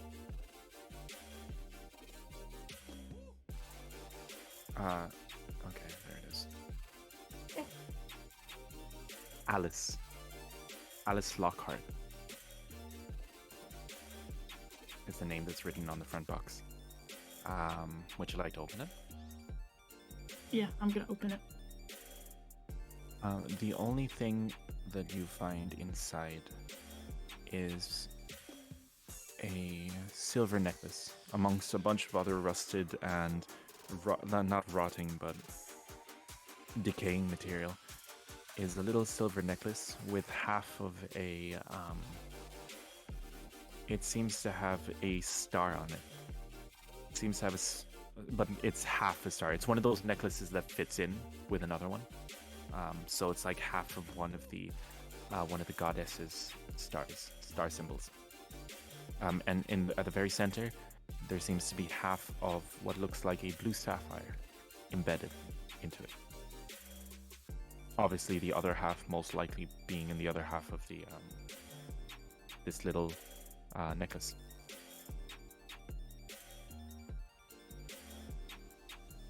I'm gonna hold on to that. Awesome. Awesome. And Arten, is there anything of interest for yourself? No, not really. I think I will just look around and keep my eyes peeled. Oh, in that case, you get advantage on this initiative roll. Everyone else gets to roll initiative too. I'm just gonna have. Because just he's gonna sort have of outside advantage you guys. anyways. So. Oh crap! So he's got double advantage. Doesn't have. Oh well. Well, we'll say that the advantage was because of the spell. You decided to take a look because the spell told you to. But yeah. So let me get your guys out here. So you're by the door here. You are here, and Vishara is here, right there. Not build. Okay, guys. So, could you please roll advantage for me? And obviously, Arden, you have advantage on your roll. Let me just grab. There we go. Ooh, I actually rolled good for once. 17. 17. Nice. 18 here. Wow. I'm last. 17. Well, someone had to be. So Yeah. it's just yeah. what it is. It's just what it is. Yep. 18 V AR. And no. Do you have any? Do you have anything to add on? Or dare My I say my initiative is 0.11, so no, not really. All right. So Astrid is not going first. Let me roll for my friends. Oh, good. Friends. Friends, exactly.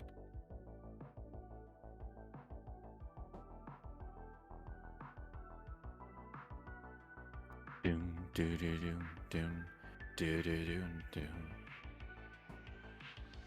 All right.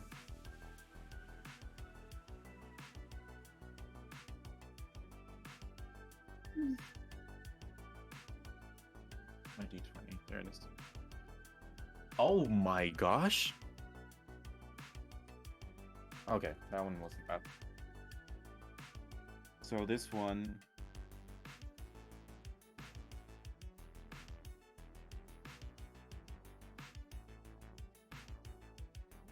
Arthur, can you give me a roll off? So just give me a flat D20 because it's got the same score as you.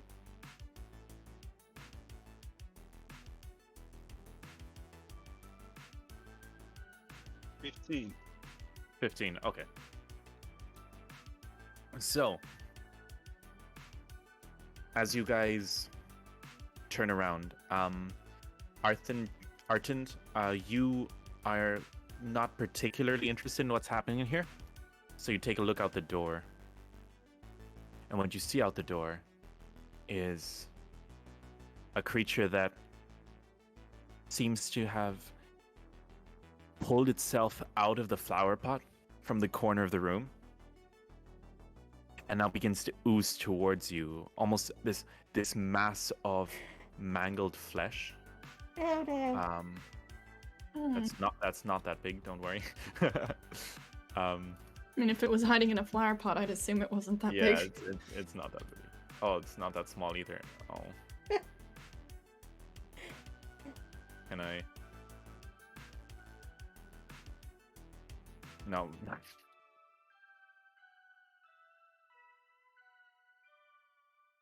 It sort of pulls itself out and begins to pull itself towards you guys. And behind it, you see what looks like a little glowing mass. Looks like some form of. It seems to be sort of almost hiding behind the creature, or not. Yeah, it seems to be like quite a bit out. Sort of pulls itself out of the flower pot after it. And Vishara, you're going first. Okay. Well, I'm not near it. So I think the best thing I can do is probably to cast Toll the Dead. So I'm gonna Okay. smack the little bell that's attached to my shield. Ding ding. And it needs what is it? Oh. They don't have it in there. Where is Oh it? boy. It's I believe it's wisdom. Let me see. Toll the Dead. I believe it's wisdom saving throw DC. What's your spell save? 14. 14. That's pretty good actually. Yeah. Wisdom saving throw. Yep. Yep. So you guys see Vishara pull out a little bell and ding it, and it seems to glow as just its sound echoes through the entire room. However, the creature looks Vishara dead in the eye, and it passes wisdom saving throw, and Oh, as a no. result, it does not take any damage. And you see it sort of almost sludge and pull itself further into the room just a little bit. Artand, it is your turn.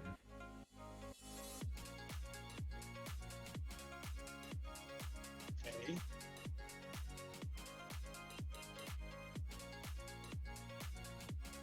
I'm just gonna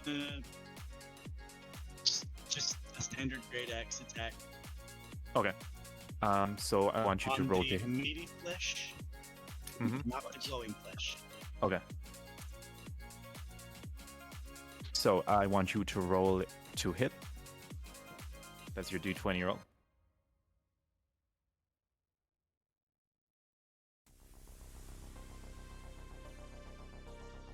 Weapon. 11. Does 11 hit? 11 hits. I want you to roll for damage. Is +5 to my hit, actually. So Oh, it would've well, been a definitely hits. 16. Definitely hits. Okay. It's, Roll for damage. D12 plus 3. Nice.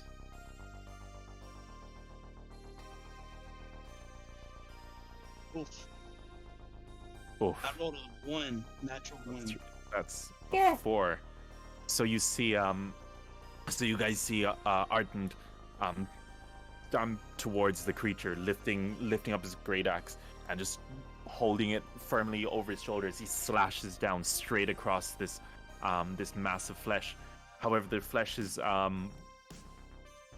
sort of moves a little bit, and Arthand's able to shave off a large chunk of it that falls limply underneath these sort of dull, dimly lit braziers as it falls.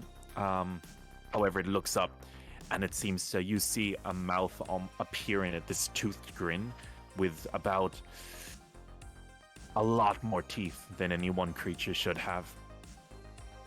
And suddenly, because it's this creature's turn, it opens its mouth, and suddenly you hear many, many different voices coming from within. They all seem to be saying the same thing, but at the same time, everything they say seems to mean nothing. And what happens is the chattering fills your ears louder and louder, and you need to pass a DC 10 Wisdom saving throw, Artand. Let me see. 1, 5, 10, 15, 20. Oh, you're lucky. You're lucky, Bashar. You're lucky.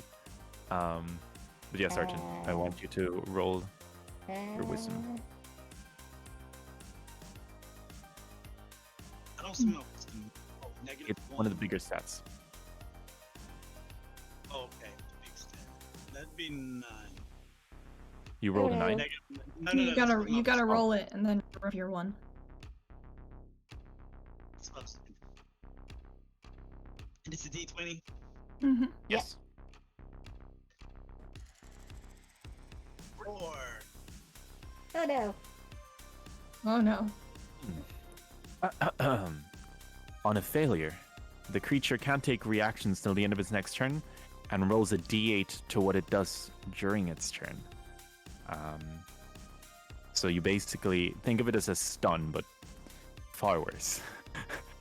So next turn, instead of taking your turn, you got to roll the d8. Also, the creature looks up and sort of smiles at you. It seems to have some form of intelligence as it sidesteps around you. And also, as it's moving around, you notice that the ground around it is moving along with it. The oozing mass seems to be spreading within a 10-foot radius around it. Artand, you didn't get much of a chance to actually prove this, but you very quickly realize that the ground is incredibly sticky. It seems to cling to your legs. Oh, good. Oh, The good. creature is now going to Oh, those are just his passives. Cool. It's going to start off by looking at Vishara, and since it cannot reach you, it is instead going to use its blinding spittle attack. You? And what it's going to do is it is going to. So you must roll a. Give me a dexterity saving throw. Oh, good. Oh, good. Ah! What did you get? So I may have rolled a natural 1. Okay, so needless to say, you don't dodge. It sort of opens its mouth, and you see this yellow ooze sort of fly straight out of its mouth and explode. It crashes into Vishara's helmet and explodes, coating everything in a 5-meter radius of Vishara. So luckily, Astrid is just about out of that radius. Let me just grab a light.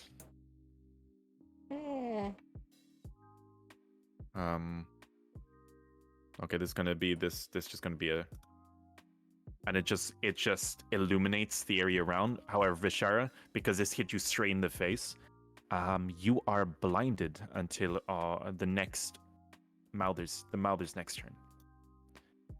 Great. I shouldn't have said its name out loud. Oh well. And then its multi-attack is Oh, it good. can then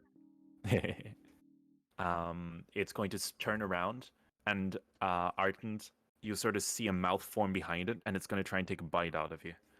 So we're going to roll.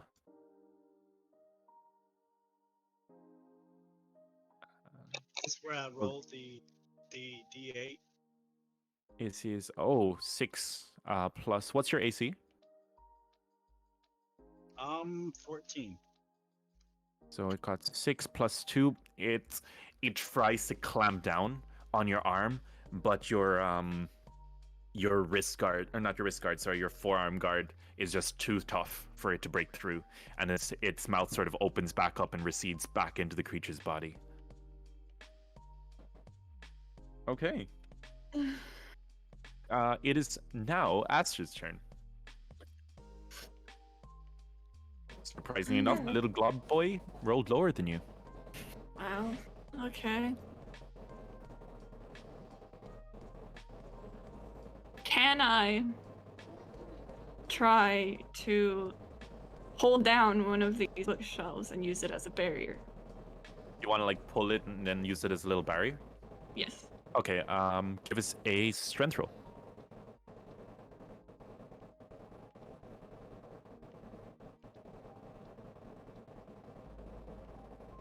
17. 17. Okay. So you're able to actually pull one of the bookshelves down, and you're able to position it in front of. What we say? Would you want to put it in front of Vishara as well? I'll let you, because we can say that you went over here and then pulled this one down. Yeah. Okay. So Sorry, Artund. we're just going to use this as a temporary. It gets the point across. Yes. So you're now behind half cover. Okay. And do you want to do anything with your bonus action? Anything you can do with your bonus action? Can I? What can you do with the? Can I shoot a crossbow with my bonus action or no? I believe. Correct me if I'm wrong, Kami, but only if it's a light, right? I is it a light? Does it say Yeah. light next to the It weapon? is light. Yes, light crossbow. Let me just double check this. Light. Usually, unless you have a special ability, you can't attack with a weapon in your bonus turn. Sometimes you can, like if you wield 2 weapons at once, or with special skills, you can fire like hand crossbows as a bonus action. But usually no. Yeah, I was thinking that. Okay. I can use it like a cantrip though, probably. There's certain ones. There's certain ones. Certain cantrips. If it says you can use it as a bonus action. Yeah. I mean, that's why, like, Healing Word is my only healing spell that's a bonus action. Because they're kind of rare. Yeah, Unless- I don't think I well, have. Actually, cantrip you're a that's a bonus. sorcerer. Eventually, you'll get sorcerer points, and then you can quick cast things, so you can do it as a bonus action. Oh, it says here. Yeah, no, light weapon just means you can use it as a one-handed, but it Yeah. doesn't mean that's all. Okay. Okay. I guess I'm gonna try to go further behind Okay. the bookshelf, and Okay, that's so really you all I take can some do. I cover there. think. Yeah. No worries, no worries. Okay, then it goes to Blob Boy, who is just about noticing everybody, and that's all he does because someone got a 1. Yeah. Okay, Arton, you ready for your roll your d8, my dude? Oh god. Oh god.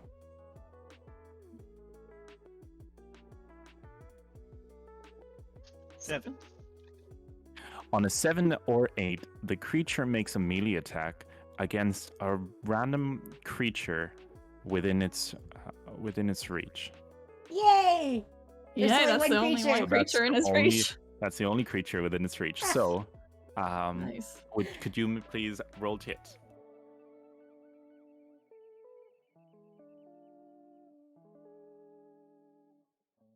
I'm sorry, roll what?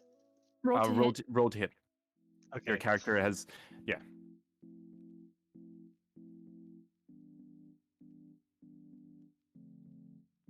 I'm sorry, the d20.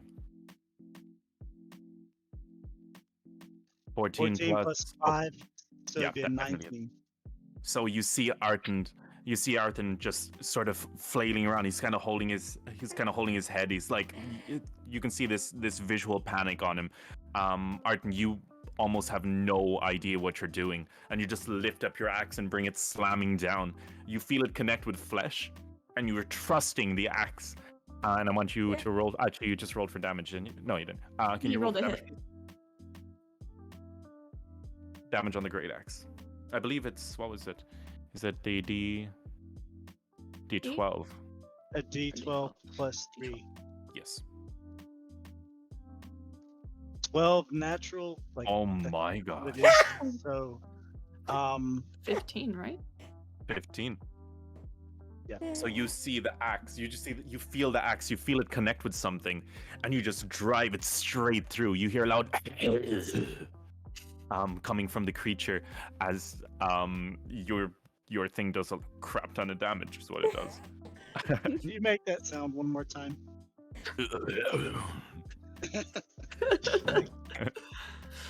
The so it is now the creature's turn.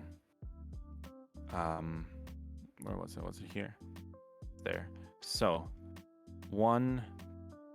Wait. So it's there. So 1, 2. Is Vishara on that tile? Vishara is on that tile. 1. So 1, 2. Astrid is not. Okay. So we're gonna start with the creature's babble. So the creature it opens its mouth and it begins to ramble on it once again. These maddening thoughts start to fill the heads of both Vishara and Artund. And I want both of you to roll wisdom saving throws, please. I got a 13. 13. Okay, awesome. And Arden. I got 17. Awesome. So, this time you're both able to fight back against it. You cover your ears quickly, and avoid the creatures cognito hazardous wails before it turns angrily, and it sees that it's, you've actually resisted its thingy. What do you call it? It's attack, sorry.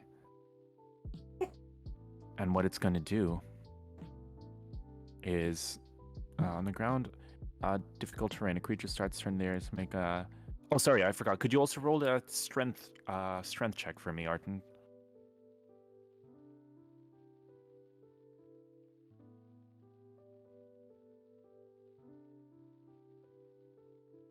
That would be a 9. 9. Oh, Ew. okay. So,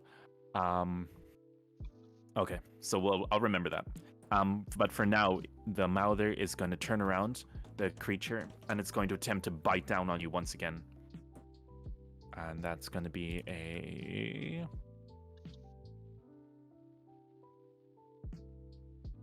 D20 plus 2. Oh my gosh. Oh my gosh. The creature opens its mouth to try and gnaw on you once again.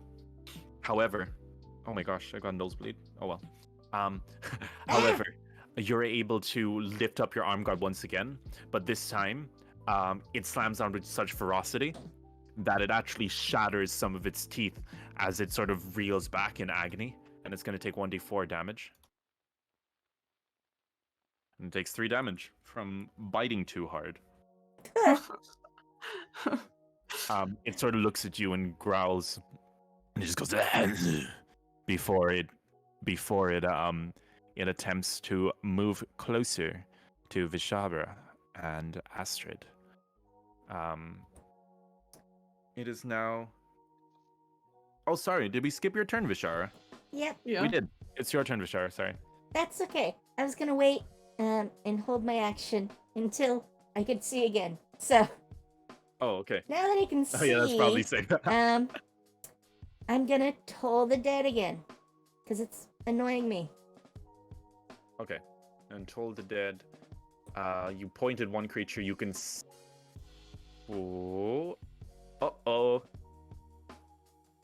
Uh-oh.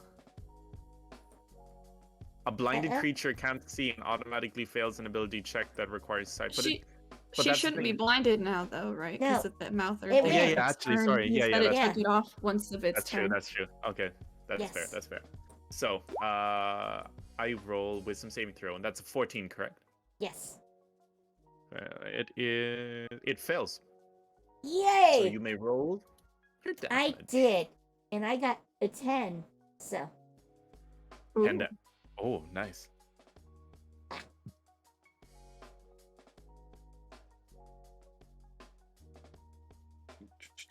Let me just take that down. Awesome. And the creature is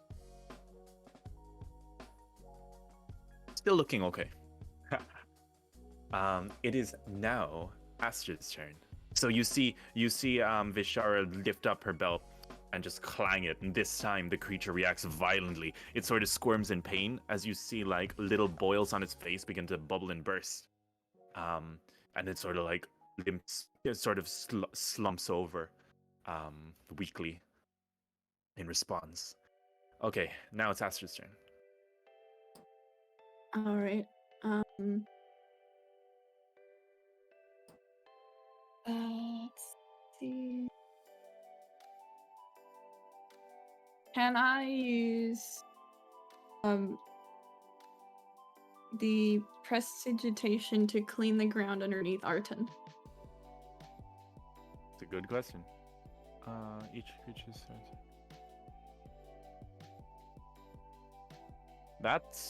I'm gonna say yes. I'm gonna say you can. That's what I'm gonna do then. I'm gonna clean the ground underneath of him. Awesome. So, Artent, you feel the ground underneath you begin to sort of reside. And what you didn't know was, and what you realize now, is that you were actually rooted to the ground just there, and that's kind of pulled back a bit, and you find you're able to move once again.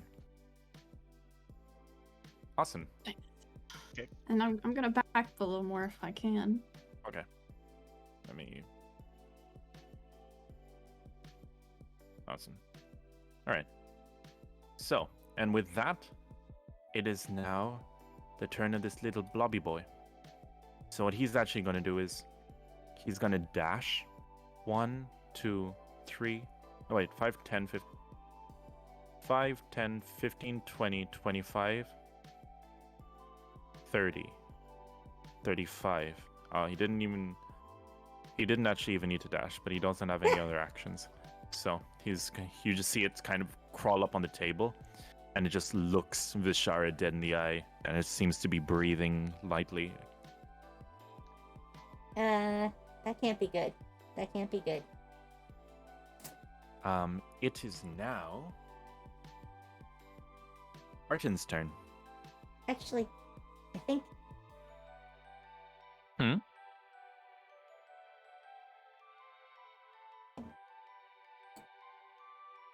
Maybe having mic trouble, Nakami? Yes. What'd you say? Did we lose Kami? Cut out. Sorry, what did you say? Okay. I think I fixed it. Anyways, Yeah. I went first, so I think I should be first in this rotation. So Yeah, That you're would first. fix it. yeah. Oh, That's sorry. what I Yeah, was yeah, gonna yeah. say. Yeah, sorry. It is your turn.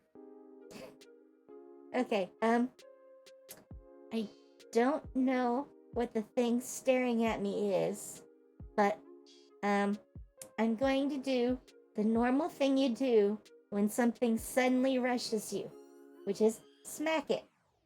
Okay. That could be dangerous. That could be dangerous. I don't know, but we're gonna try. We're gonna try. I mean, I do have a warhammer for a reason. I got an 11. 11 hits. Roll damage. 9. 9. Ooh. Vishara lifts up the warhammer and slams it down on the creature, and you just hear it squeal under the force. It goes, as the hammer just comes down on it hard. It seems to be quite bloody. And it's just like you hear it whimper a little bit. She kind of goes, ah! And smacks it. Ew, get it away. Pretty much. Awesome. Do you have any bonus action? No. I don't think there's any call for that yet. Okay. Artend, it is your move. I want to run next to Vishara. Close to the. I believe it's supposed to be a bookshelf pushed over. Yes. I want to kind of hop over to the other side of the bookshelf Okay. where Vishara is, Okay. Let me and see then what's. face towards the enemies. Okay. This actually works because you're actually out of their range, so you don't proc proximity, or you don't proc their Opportunity. attack. opportunity attack. 5, 10, 15, 20, 25. 25 works. And you want to face the enemies here? You want to be behind it, or I don't particularly care as long as I can breathe over it, because my next move was intended to be a breath. okay, sounds good. If it gets in the way, it gets in the way. It won't work. Yeah, I get you. Yep, this works. I'm trying to. And then I want to do a breath attack. Let me. I wish I could. I wish there was an inbuilt cone feature. I believe there is, to be honest. Oh, inbuilt cone feature. Let's go. It's actually a line. Oh, wait, it's a line? Yeah, this one's the line. There are cones, and then there are lines. It just depends on the breath type. Lightning is line based, so it's 5 wide and 30 feet. 5 wide and 30 feet, which means you could actually hit both of them here. Okay. So, what is the... do they roll dexterity saving throws, I'm guessing? DC 13 deck save. Okay. I'll roll.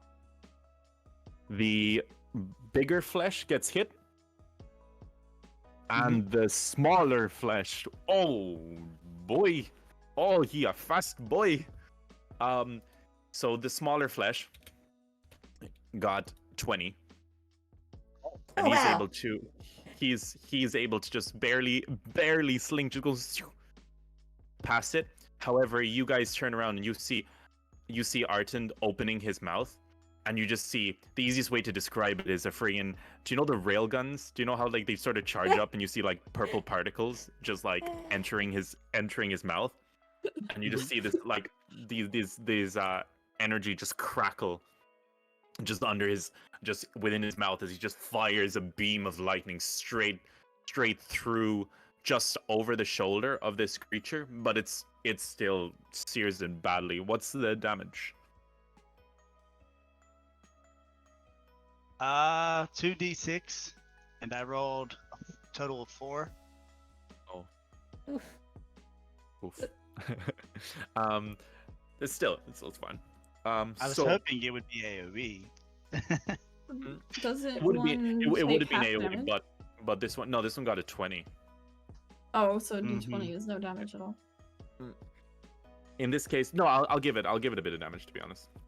So I mean, thought I'm breath okay with attacks that. were half damage if they succeed Yeah. on their save. Usually, what D20 gives a little bonus, but because it's a saving throw, not so much. It's usually under the discretion of the DM. So I'll let it take a little bit of damage, because that's kind of like a variant rule. It's kind of like some DMs say that saving throws aren't affected by nat 20s, but I think it's more fun that way. Yeah. I'm okay either way. But either way, the mouther, the bigger chunk of flesh, he takes 4 damage, and you see he sort of looks up, and you just see him go, "Ugh." And this time a huge chunk of flesh from where you actually hit it just falls off, and it seems to be bloodied. Yay. The smaller creature seems incredibly worse for wear. Like, he is not doing well. He is on death's door. Quick question. Meanwhile. Yes? Did I say the total was 4? Yes. I lied. I'm sorry. It's 6. It's 6. I can see it on Six. It's 2d6. I rolled a 4 and a 2. Oh, okay. Yeah, very bloody. And Mouther is definitely, like, we're talking, you breathe on this guy, he is dead. He is death's door.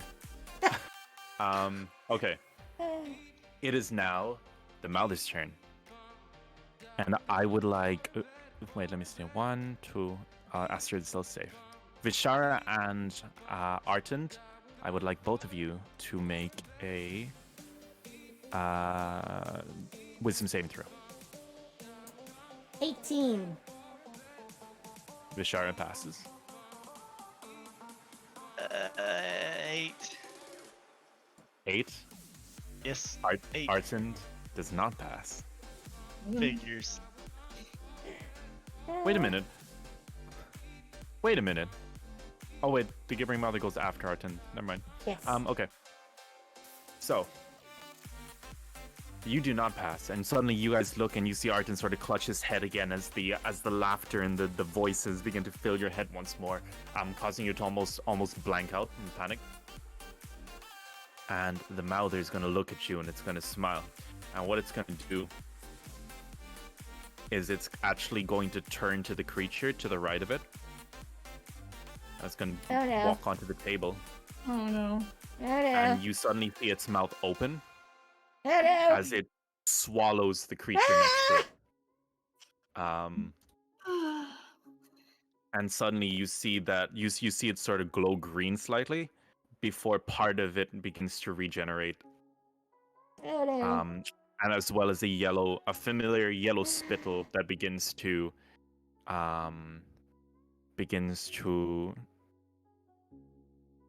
form in its mouth once again. It's then going to. That's actually its turn. That's all it does. So it is now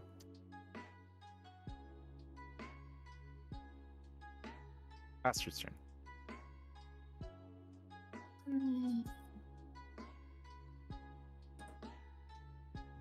I think All we right. need more damage. Yeah.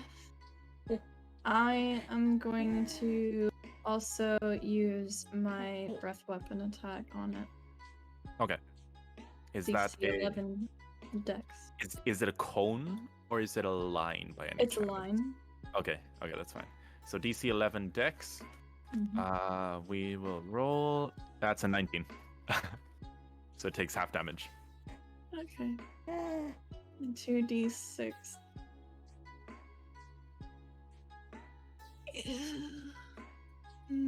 7, so 3.5 or whatever, however Which you want. is rounded. So that's 3. Awesome. So the creature looks as Astrid opens her mouth. Is like, you're an acid, correct? Yes, acid. So it begins. Oh, wait a minute. Wait a minute. Wait a minute.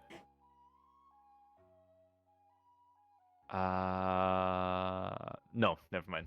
It's not resistant to acid. It looks as your mouth just opens and begins to pool with acid as you just fire just a beam of this green sludge straight towards the creature, and it just begins to. You see the one part of it that it hits just begins to corrode and melt as it sort of screams. As it sort of moves to the side a little bit, almost slumping half off the table to avoid them being totally melted. And it is now Visha's turn. quick question. Yes. Does the acid actually hit the table? Were you aiming to get someone on the table, Astrid? Sure, yeah. Yep. Okay. I'm just So the curious table's basic. about the integrity of this table. Yeah, Uh-huh. it's pretty. It's barely hanging on. Yeah, since I missed most of the creature, the rest of it went on the table. Alright. Alright. I'm gonna do a normal Warhammer attack again. Okay. Oh my god! Oh my What'd you god! get? I What'd you get? got a nat 20. So Let's go. Nice. Okay, go and do your double roll. I did. I got 7 both times for 14. Oh my gosh.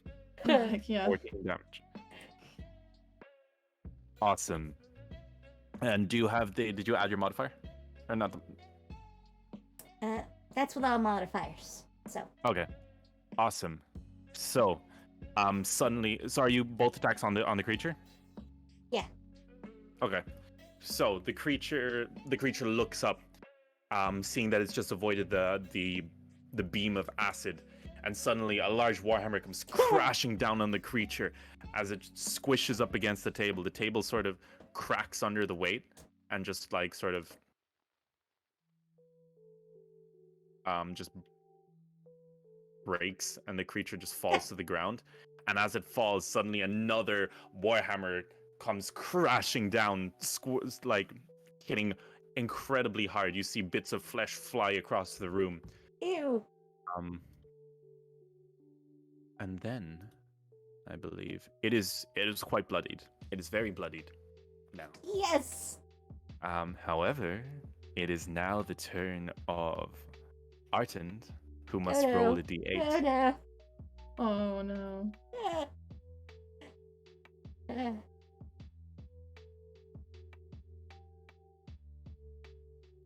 Oh, 1. Is that a 1? I think. That's a That is- what? That is a 1. Well, Oh. it could have been I better. believe that's good for you. Is it? Well, sort of. So on a 1, nothing happens. You're able to shake off the cognito hazardous effect, as you're able to just come to, and you can now take your turn as normal. You're able to resist the curse. Okay. Well, I'll just attack it with my great axe if possible. All right. If not, I'll move and then attack. Awesome. Gives the old great axe roll.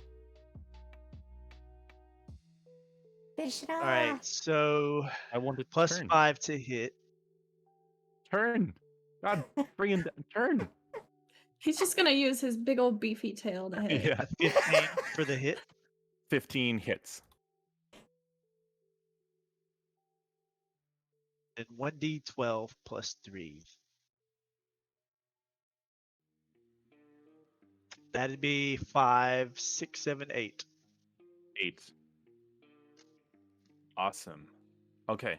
In that case, that's your turn, I believe. Yes. Awesome. We are going to. It is now looking pretty bad as Arton lifts up his great axe and it just comes down, and like it cuts straight through part of the creature so hard you hear it clink off the stone floor below as a large slab of flesh just falls to the ground limply. The remaining creature just looking up at you and just growling. As like breathing, you smell its putrid breath. As it's almost like looking at you, saying, "I'm going to take you down with me." Oh, great. Astrid, your turn.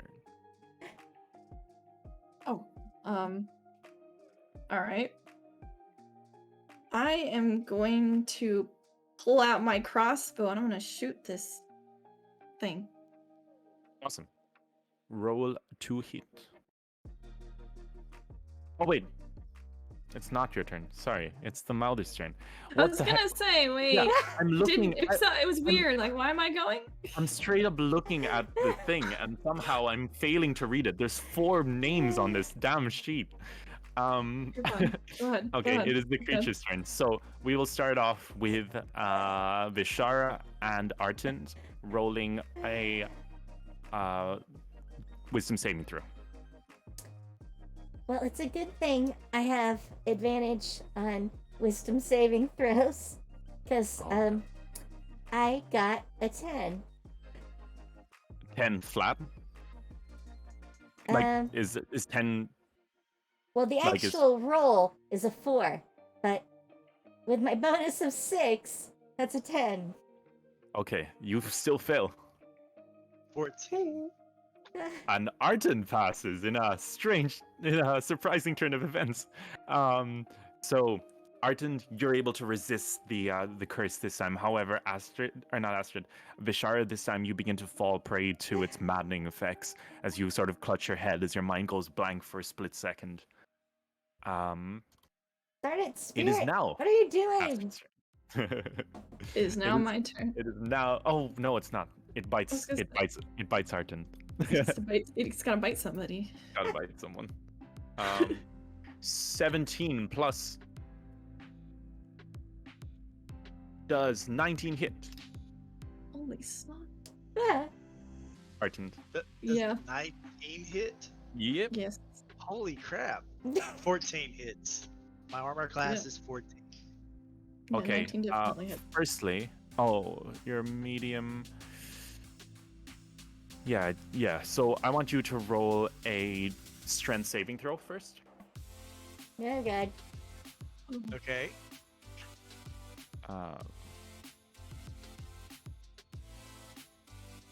Okay, you pass. Okay. So first, this creature looks at you, and like earlier, it almost gave you this challenge. It was ready to literally take you down with it, as it sort of grins, and suddenly its mouth opens up wider and wider until it takes up its entire body, filled to the brim with what look like human teeth. As the mouth opens up wide, Human and it is going to roll for damage, and that is 5d6 piercing damage. Oh.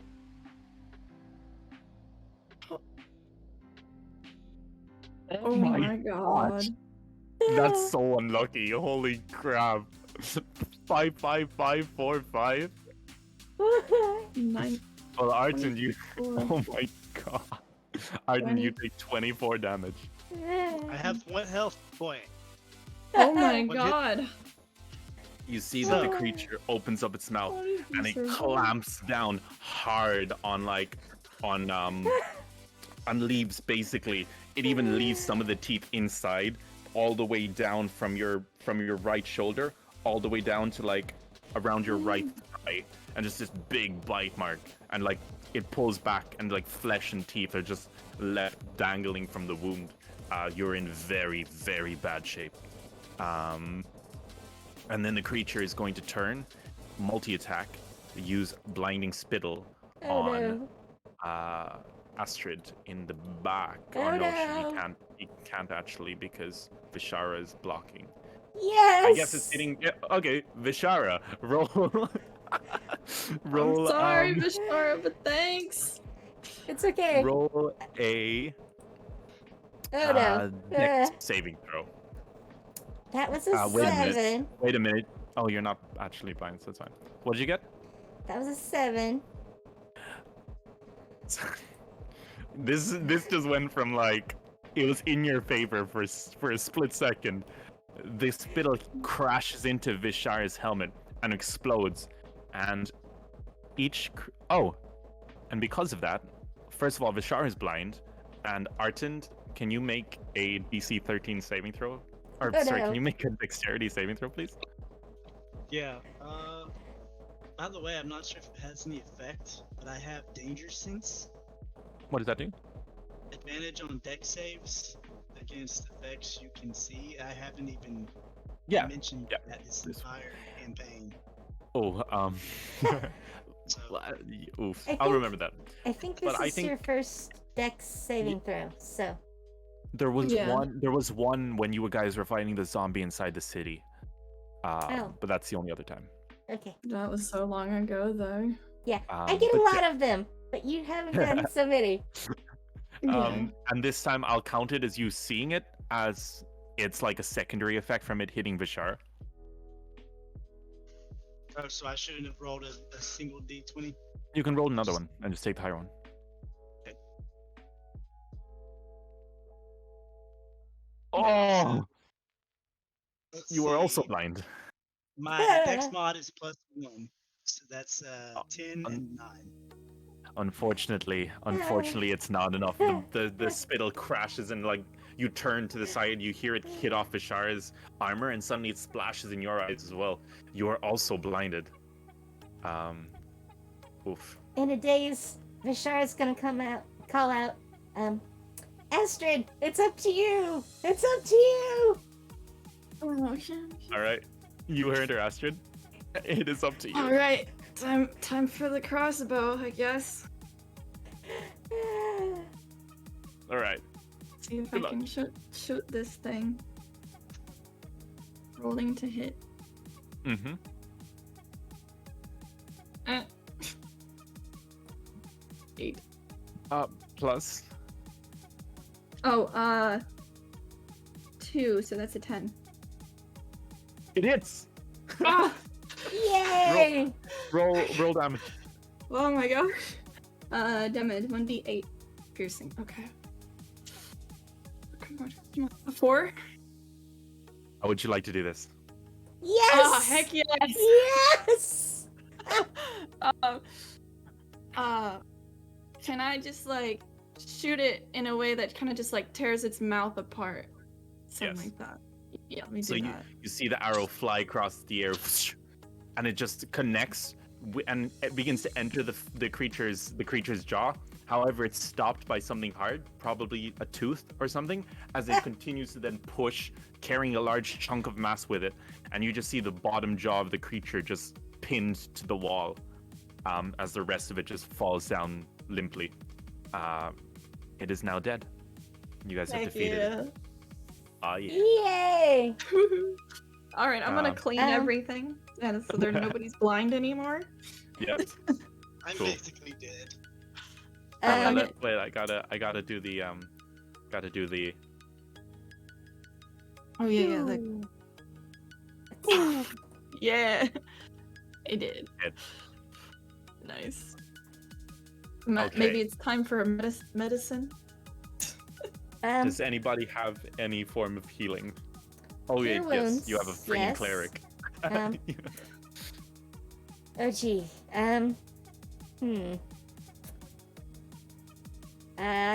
It's probably not gonna wait heal a minute. too Wait a minute. much. Wait a minute. Guys, do I be evil here? Can I be evil for 1 second? Um, I mean, you're the DM. Yeah, Wait a Vishara, minute, yeah. I want you to very quickly just roll the d8, please. Oh god. Oh god. oh no. Ah. Far away. I mean, realistically, you wouldn't just be instantly unblind when the thing dies.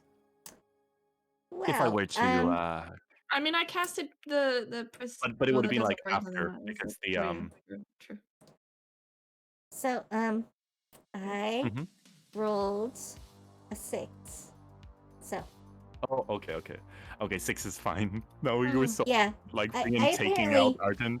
Yeah, I apparently randomly ran myself into a wall. Yep. Oh. Yeah. Okay. Vishara just let me roll. Yep. Vishara just runs straight past you, straight into this bookshelf, and that's it. Cool. Are you all right? Do you need help? Like, why did you do that? Why are you running into bookshelves?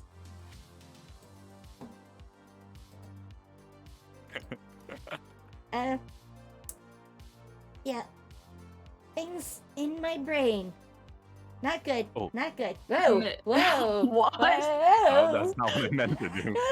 Perhaps we should leave. You guys aren't doing good at all. Well, I'm Like- fine. I'm fine. It's him that we have to Are worry you about sure right you're now. fine? Because you just ran into the wall. Like, I mean, physically, Are you I'm sure? fine. Physically, I'm fine. No problems there. So, Uh-huh. I could heal you. Do you want me to? I can only try it 3 times, and I don't know how much it's actually gonna heal. You have a lot of health, so. And keep in mind, you guys also have short rests. So I believe you can short rest twice. Yes. Actually, I'll cast Cure Wounds once. Okay. Let me roll. Arden, by the way, might I add, if that creature had hit anyone else in the party, I'm pretty sure. I'm not sure. Actually, Vishara, how much HP have you got? 17. Yeah, it would have one hit anyone else in the party. Yeah. Mhm. It's those D12s you get. I get little D8s. So. And I healed you for 8. So. Nice. So Arden is up to 9 HP. I would do more, but I'm instantly going to use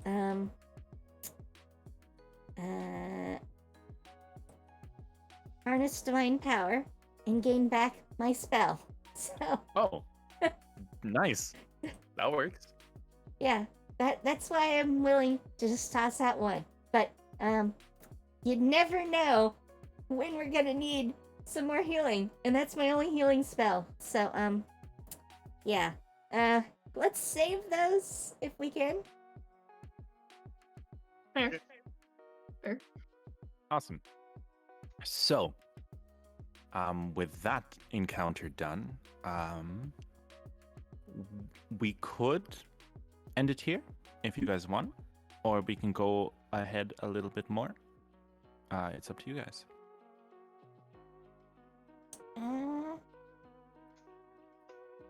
'Cause can I think go it is for a bit 15. longer, but Yeah, I could keep going too. Okay. Whatever. eventually I need to make food. But I'm still good for a bit. Okay, we'll do a little bit, and then perhaps we end at the start of the next encounter, perhaps? A little pre-encounter. Up to you. You're the one who's already into nighttime. Oh, yeah. I mean, technically, I'm already into morning time. Yes. Is that 12 a.m.? It's 12:30 for me. Yeah. Mhm. Okay, so let us let me just pull up my notes. All right, awesome. So now at this point, you guys, I assume, with all the information you've gathered as well as the locket, you guys exit the administrative office, and do you guys continue deeper into this facility that you've kind of figured out? I mean, Vishara still wants to solve the puzzle and help these tortured souls. So, that's her goal. She's not sure what's torturing them quite yet, but they're definitely tortured. Definitely. Is there anything you guys would like to do before you leave the room?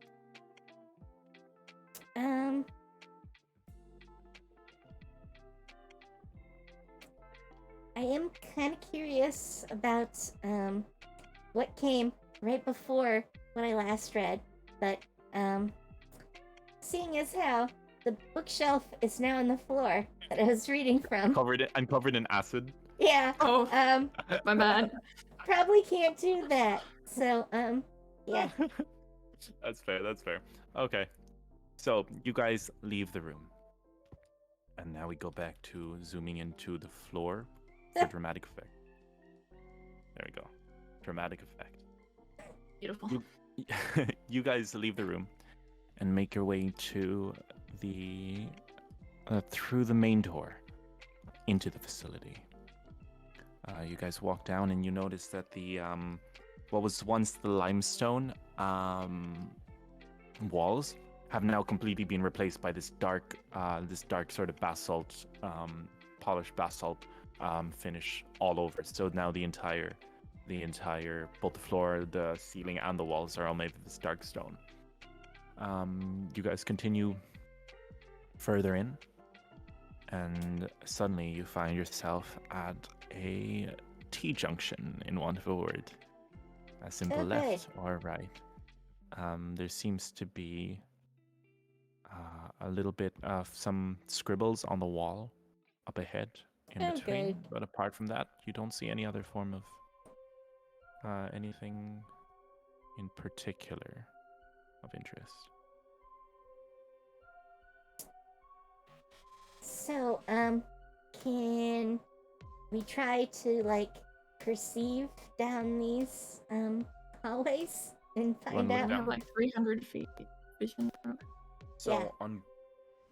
on one side of the hallway, you look down, and you see that it sort of seems to veer off to the... So if you're standing here and you look to the right, then it seems to veer off to the right more. Whereas on the left one, it goes down for quite a bit more, and then turns, and then there's another right, but you can't really see it. They don't seem to lead directly into rooms just yet. They seem to spiral down a little bit.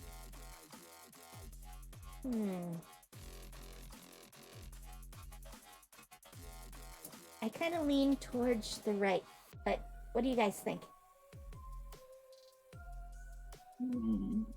It's all the same to me. I would Left or flip a right? coin. I don't know. You guys want to flip a coin? That's actually what I did. Oh. Oh, okay. Alright, it is then. That Okay. or we split up, which probably isn't the best way. No, There's only 3 of us, no thanks. Yeah. I don't want to split up. Oh, I'm shinderu. no. As they say. Yeah. So I guess we're going right. Okay. So, as you guys are walking down,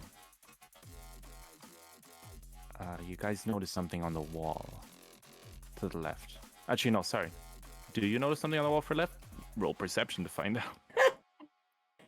Okay. Perception.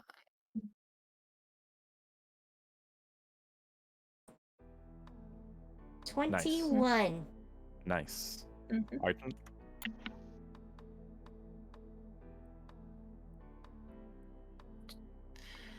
18 plus 2.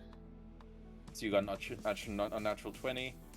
Artin roll Shara. 20. 20.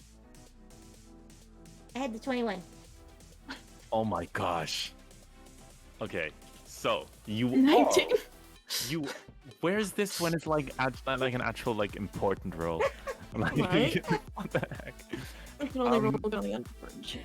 So you guys Exactly. all noted, scrawled on the wall to the left, a simple sign that says, "The Legion of the Eldritch Coin was here." Oh, great. That sounds But great. it's sort of scraped very, very roughly into the thing, along with a what do you call it? It's, how do you describe it? A symbol. Their symbol, which basically the easiest way to describe it is a mask. Do you know like the drama mask where it's like one is happy and one's sad? One side's happy and one's sad. Uh-huh. So it's one of that, except one of the eyes is replaced with a coin, and the other one seems to be stitched shut. And the one with the coin is happy, and the one with the stitched eye is sad. Very simple. Okay, They and don't also- seem friendly. and as you guys continue down the hall, you hear a creaking sound at the very, very end.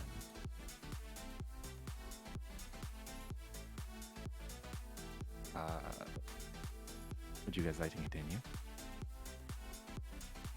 Yes. Is this at the very end around the corner? Yes. Or have we so, like, rounded the corner already? you are about to round the corner. So it's past the corner. You can't quite see into the room, or wherever this thing leads to. You just hear Yeah. some creaking. Can I peer around the corner carefully? Okay, so what you see. Excuse me. You see what looks like it seems to be a wooden door similar to the one that you guys saw on the way in. However, this one seems to have a purple sigil sort of spinning on it. It's like it's got a sort of pentagram in the middle, and it's just a spinning rune glowing brightly on the door. That's always a good sign. Yep.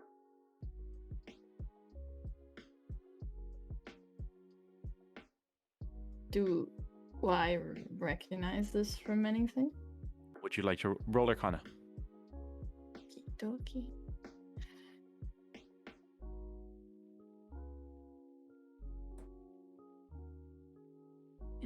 12. Well, 12, okay. So you recognize it as a trap rune, not the kind that is a trap, but rather one that activates once a trap has been activated. So it's kind of like, in this case, it would most likely have something to do with something having triggered it on the other side of the door, or something, almost as if, like, think about it like you walk through the doorway, and then the rune activates on the door, and that means whoever's walked in has activated the trap, if you get me. Yeah, I gotcha. Huh. So it seems like something might be trapped inside there.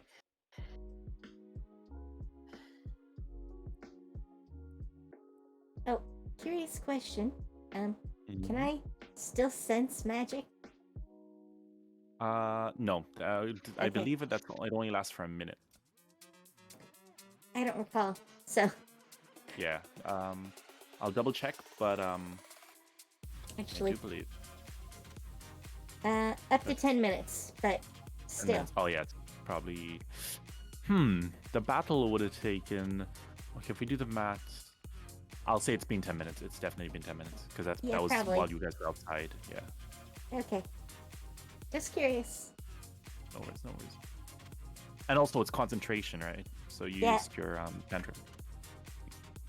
Well, I Oh, didn't and use was anything that was blind. concentration, but and I didn't take any damage. So Oh, you didn't actually. But yeah, yeah, no, it's been 10 minutes. It's been 10 minutes. but I yeah, know. yep. Just All right. curious. So, what would you guys like to do? Um.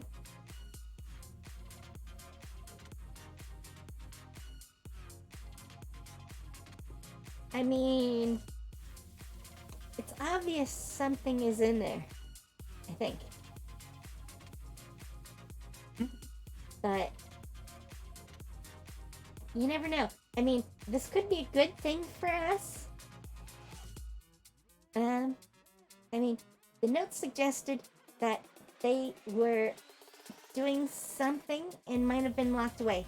So, I mean, what's inside could technically be good for us. You never know. It could also be bad. Yes, there's always that danger. So, I mean, we can go the other way first, but we're here, so.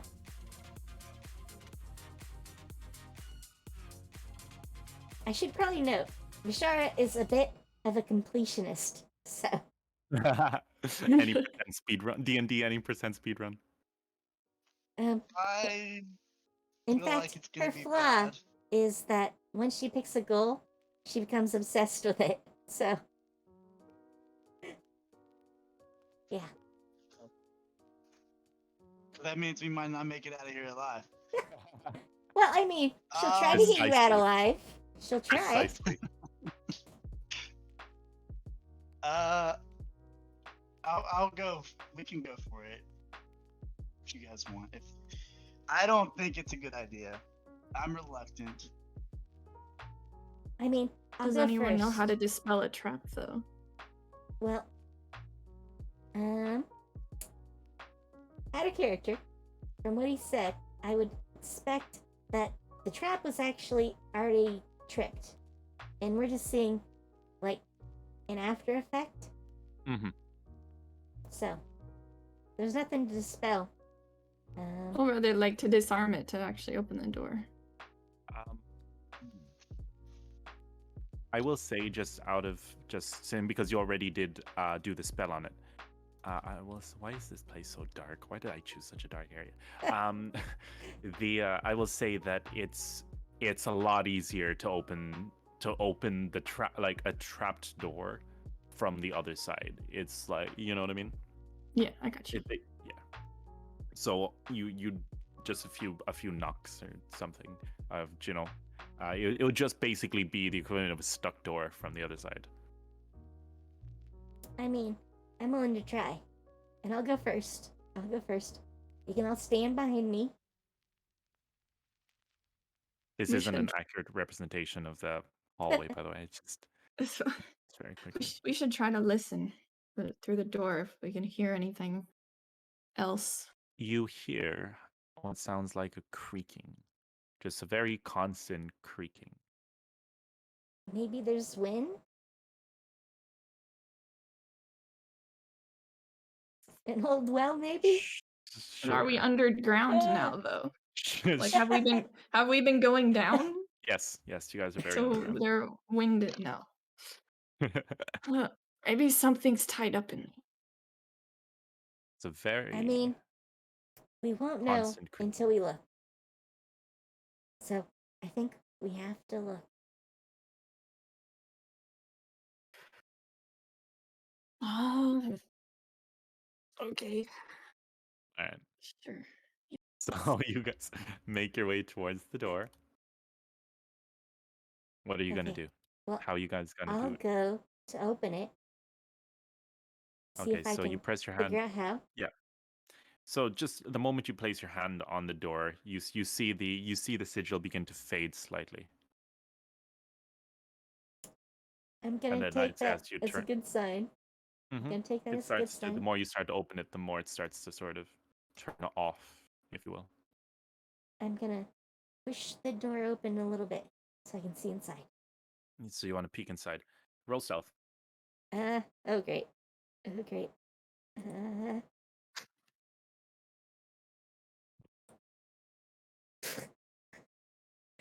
five. Yep. Hmm. I am so stealthy in scale mail. I'll give you advantage. Okay. If I have advantage, then that would be an 11. Okay. Okay. You you slowly push the door open, very quietly. You're about to see your armor begin to rattle, but you grab onto it quickly, and you push open and you peek inside, and you see that the creaking is coming from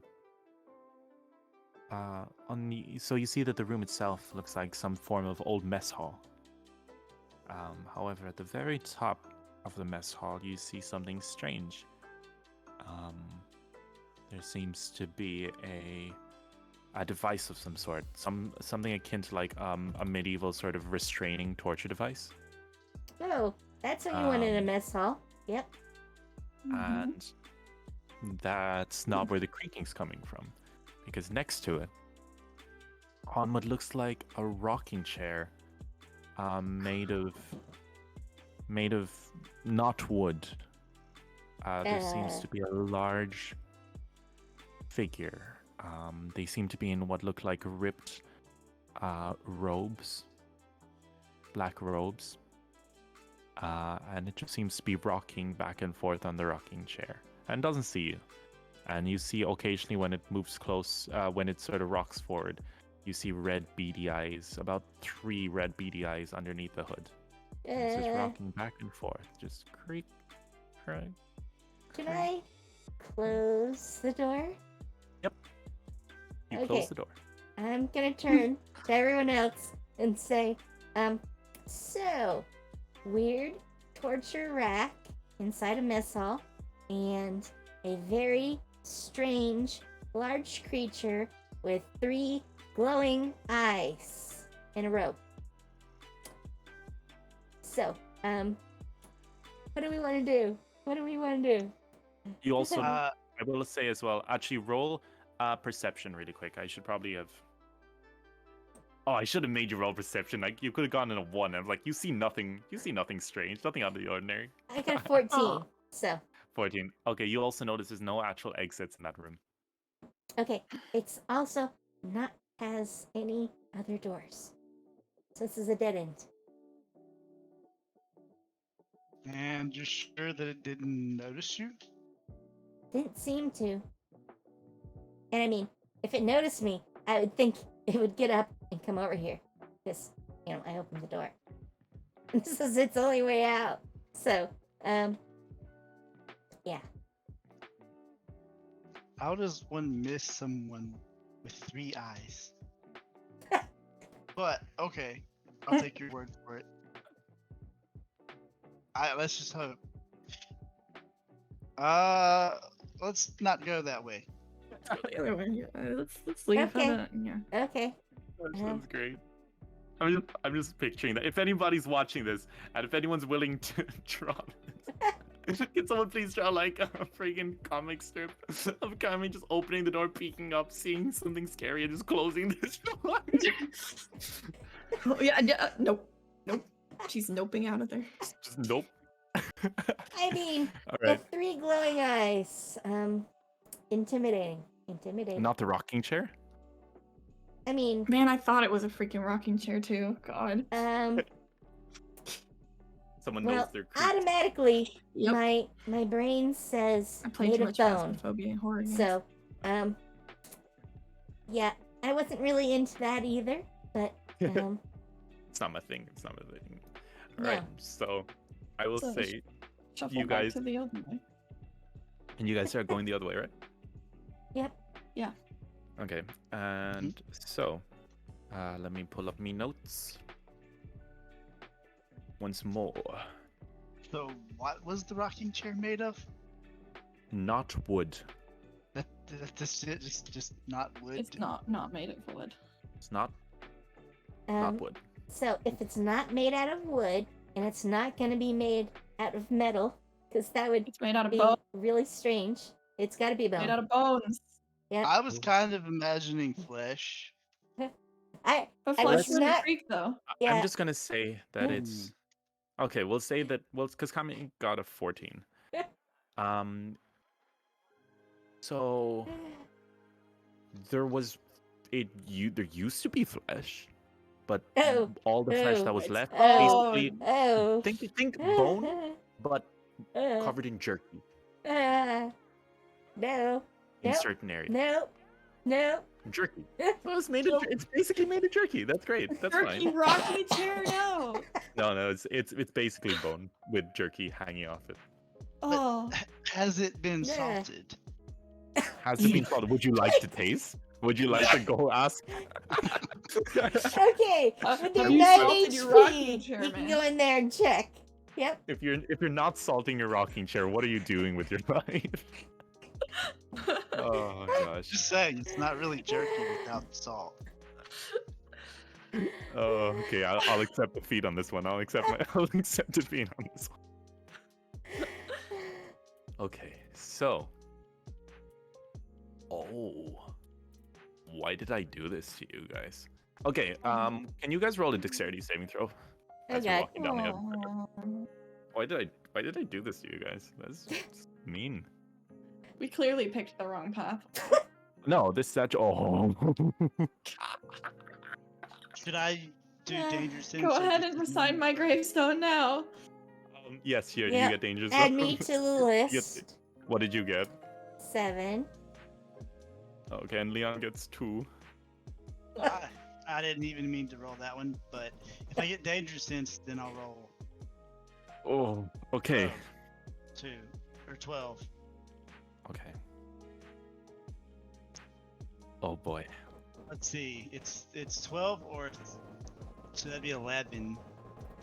Wait, dexterity, right? That'd be 13. Yeah. 4. So, So, why did I? Okay, so as you guys are walking down the other hall, Mhm. suddenly,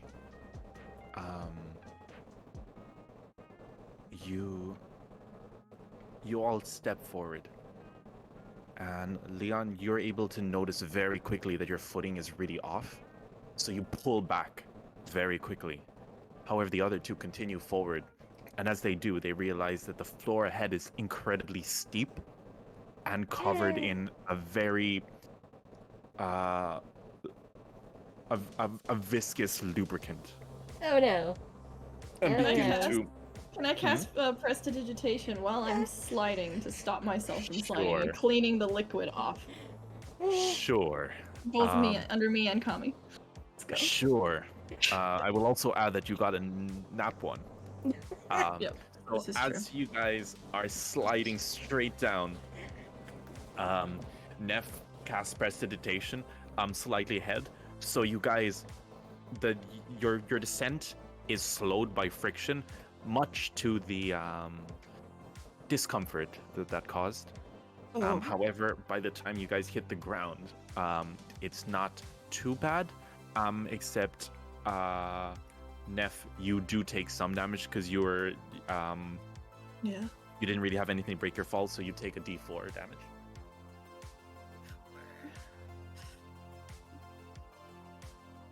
Oh my god. Oh, that was just the worst. The nap 1 followed by the full 4 damage. That's the way it works. Yep. Ooh. Watch Meanwhile- it swing. Meanwhile, Artand, as you're looking down and you're peering down, you do have your dark vision. You see that there is another path. So if you go around this sheer drop, there's another sort of not overhang, but like a ridge. Do you know the canyons in Minecraft? Do you know there's always that ridge alongside it that you can walk on? Mhm. Yeah, you've basically got like a walkway above the area where the other two fell, and you can see down into it, and you see that it's almost some form of labyrinth where they are, but you've got sort of a bird's eye view. Okay. So I'm guessing I should get up there and just tell them where to go to get through the labyrinth. So, yes, yeah, you could. So as you sort of look up, it's not. I guess it's not the best way to describe it, but you see that they're both faced by what looks like a T-junction, Mhm. and Oh, good. each of those lead to two different areas. One area seems to be.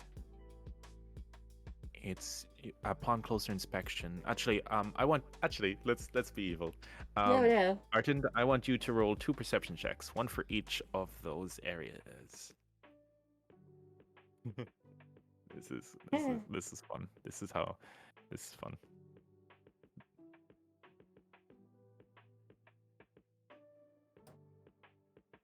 Okay, so what's the modifier? Perception. I believe it's wisdom. Okay, then -1. Oh, So it would be 5 or 1 All right. in that order. All right. 5 and then 1. So, the first room that you see seems to be some form of. You also, upon closer sight, you see that this area is very similar to, sort of like those kind of mouse mazes that people would make as kids, Oh, but not God. so much mazes, but rather, do you know when they'd have like little houses and little pit stops for the mice, like the kids would make, kind of thing. So it's basically one of those. So you see one of the pit stops. Mhm. You see is a lovely looking sort of kitchen area. There seems to be a lot of meat hanging from the ceiling, like salami slices, and you see like a little garden to the right of it as well. And to the left, to the other side, you see what looks like a what's the easiest way to describe it? Almost like a greenhouse. Do you know how when you walk into like an industrial greenhouse, there's a path and then there's plants on different sides and different paths going through them? So think of an industrial type greenhouse, except there are these glowing fluorescent mushrooms, glowing, like they're giant as well, in between each of the plots, and there are many different types. They seem to be quite overgrown.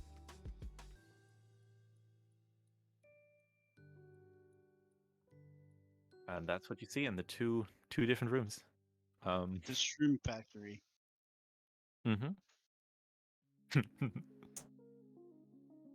If you guys would like, this would actually be kind of a fun place to end it. If you guys would like.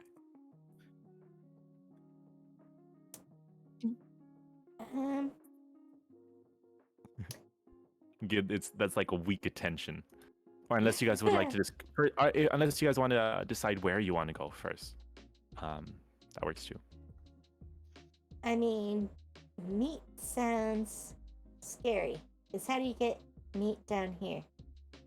So I'm just And gonna for put it that to out there. last so long, like everything else was falling to rot above. Yeah. Why is this not? Yeah. Mushrooms I can sort of understand. I mean, it's dark. So, mushrooms. But, I yeah. find it a little strange either way. I mean, yes, there's no good choice here. Just the lesser of two evils. Yeah.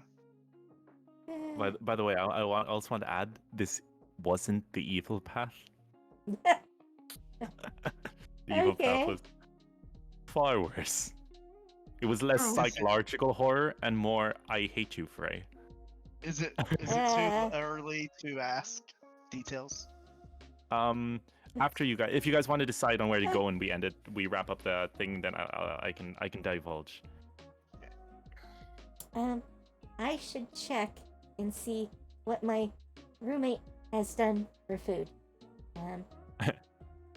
They may have No, made so should we just food, we just end it there then? I think that might be, and then you guys can decide in over the week.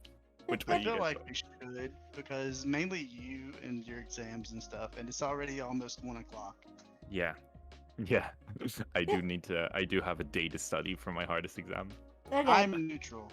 I can play more. I can play less. I'm I'm okay. kind of the I- same way. I can do whatever.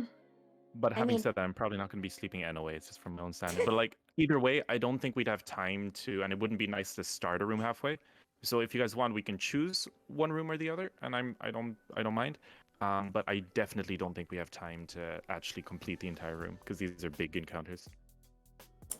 Yeah, Yeah, that I'm word good. encounters. So I mean, Uh. encounters could be social encounters, mob Yes. encounters, psychological encounters. I know, Let's but just that word. Oh yeah. Did you guys think that like you were just gonna go in and it's like, oh, that's a nice kitchen, and then leave? No, I'm definitely not looking forward to the kitchen. or the friggin' giant mushrooms? I expect plant monsters and tentacles. I mean, that's just foregone conclusion with lots of plants. Mm-hmm. with a greenhouse. I was actually expecting bugs, Well, that too. That's a possibility. giant arachnids. Please Mhm. no. I didn't. Well, you didn't see any webs, so I'm hoping no for the arachnids. He also rolled a 2. I want to. Yes, He also rolled a 1. I Sorry. know that. I know that. I want to emphasize. But anyway, that's metagaming. I'm just the DM. I'm just the messenger. Yeah. And I'm guessing, Leon, you're just shouting this down at them. Or Yeah, basically. Because Alright. I mean, I'm Well- standing up I can top. telepathically message you, and you can talk back. So That Um, works. that's an option. I'll Damn be it. the relay. Okay, if you want to be boring, you can be stealthy about it. I don't mean- think we really need the attention of everything here. 'Cause I'm not so sure we've got the stealth to even play stealthy. Oh no, I meant the telepathy versus shouting. Oh right. Oh right. Yeah. Yeah, because telepathy isn't going to be heard. yes. So Unfortunately. yes, that's as stealthy as this group gets. Yep. Not too stealthy. Well, you saw my 5 and 10 that I rolled earlier. So Yeah. eh, Oh. And the reason why the reason why you got advantage on that will make sense in future. But okay. yeah. So should we actually guys, mind if I ask for a favor and ask you guys to actually decide which room so that I don't have to design 2 rooms? Well, Nakami already said the meat was scary. And I don't actually have a preference. My character Uh, would possibly do better in more naturey environment. I think I vote meat or not meat. I mean, I vote the mushrooms. let's go okay. shrooms. Awesome. How tall are these shrooms, by the way? Do we They'd know be like about a the height? size of small trees. Oh wow. Easily, the Those- caps would be easily over your guys' heads. Okay. Awesome. Okay, that sounds good. Okay, guys. In that case, as you guys begin to edge your way towards the mushroom greenhouse, we will end it there. So thank you very much, you guys. It was very fun. Hopefully it was fun for you guys as much as it was fun for me. Oh yeah, that was a lot of fun. I mean, besides almost dying. I mean, But you That didn't was- die though. that was really clutch. There near the end. So, Yeah. It was fun. I would have liked to have had retained some more of my hit points. Hello? you're here. Okay, yeah, my Discord crashed. I figured Ah. that. But I yeah. heard you leave the room. So I thought that was the video ending. Yeah, I I checked. clicked end stream, and then it crashed, which is weird. But yeah, okay. So Leon, to answer your question of what was on the Oh, just the God. really sadistic side, since it probably wouldn't be that. It was. So I'm gonna say a few words, just right, and this will make sense to some of you, but not all of you. Underdark, Ithilid, Ah, potential beholder. ah, Um, what? Isn't the Great. beholder the big floating eyeball thing with the? Yes, which can It It wouldn't be a disintegrate direct people. fight. Wouldn't have been a direct fight. It would have been more of an inconvenience in the distance. You wouldn't have been fighting it head on, but Yeah. but its presence would have been there. No part of that sounds good. So, Yeah. May Yeah. I ask about the three-eyed figure in the chair? uh, I can't say too That's- much because Okay. you've freed him, which is probably already saying too much. Yeah, probably. Cool. well, Shit. You can ask for like brief descriptions. Yeah. Like I can tell you everything that Astrid would have, not Astrid, Vishara would have seen. Okay. Could Yeah. you tell me his race or anything? Like, His underneath the cloak was horribly like bloated and malformed. Like the cloak was barely, like it was about to burst. Basically, the easiest way to describe it. With the amount of just extra mass underneath it, Vishara couldn't see too much in there, apart from those glowing eyes. However, I will say that one of its hands, almost trailed off as if it was stretched out and then like just not in a good way. so it's a demonic Phoebe from Final Fantasy IX. Maybe. How do you spell that? Phoebe, V-I-B-I. It's basically just a wizard, but everything's black except his actual eyeballs, which glow. He's actually a puppet. He's a doll or something. Oh, Manufactured. I wish this is what you guys saw. But I wish this is what it's, you guys saw. it's completely black Yeah. underneath the wizard robe. But similar, yes. I could attempt to draw the. No, I won't. I forbid myself to draw anything that. So I used to draw all my custom enemies back in the day, and I was just like, why am I doing this? They see this thing once. Yeah. But yeah, hopefully that was good for you guys. This was the fun path. This is the fun path. That guy is totally gonna follow us. If it's a guy, it may be a girl. I don't know. Hey, look, I ain't checking. I was not looking that close. Nope. But they are going to follow us. I mean, I can Oh. just feel it now.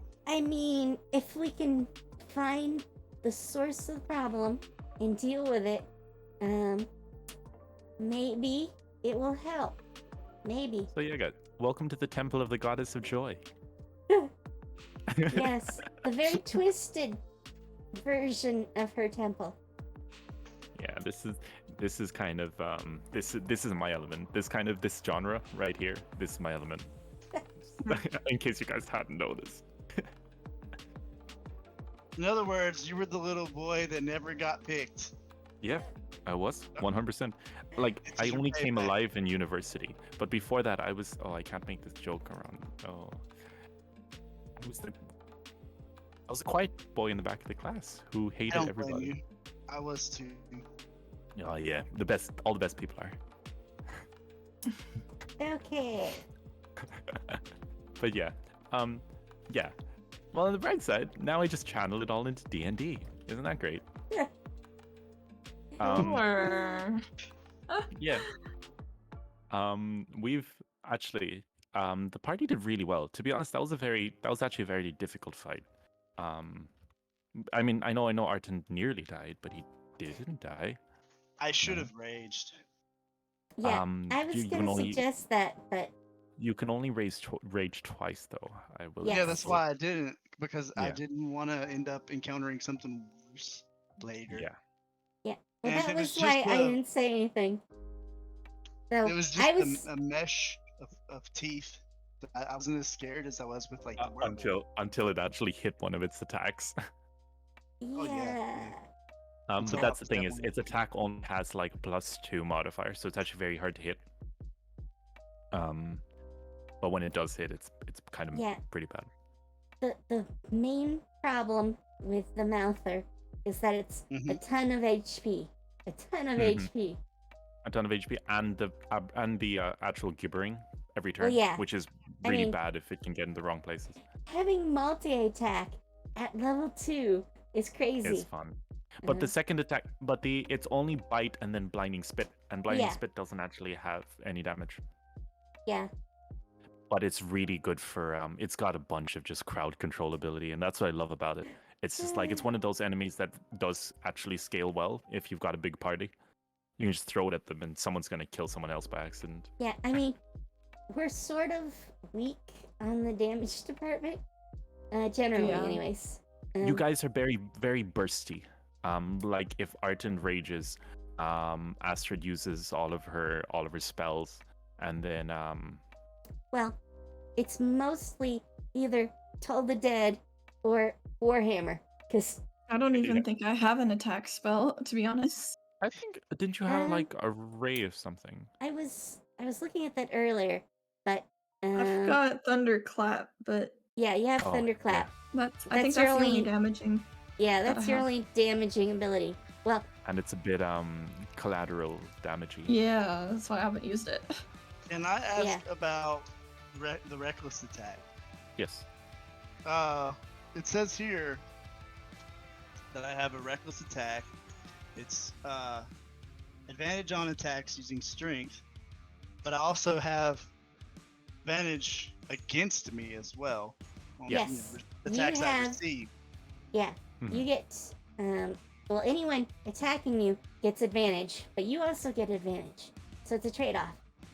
Mm-hmm. How does that work if I'm the one attacking? So it's you abandon all. You basically go into a blind fit of rage. You no longer care about defending.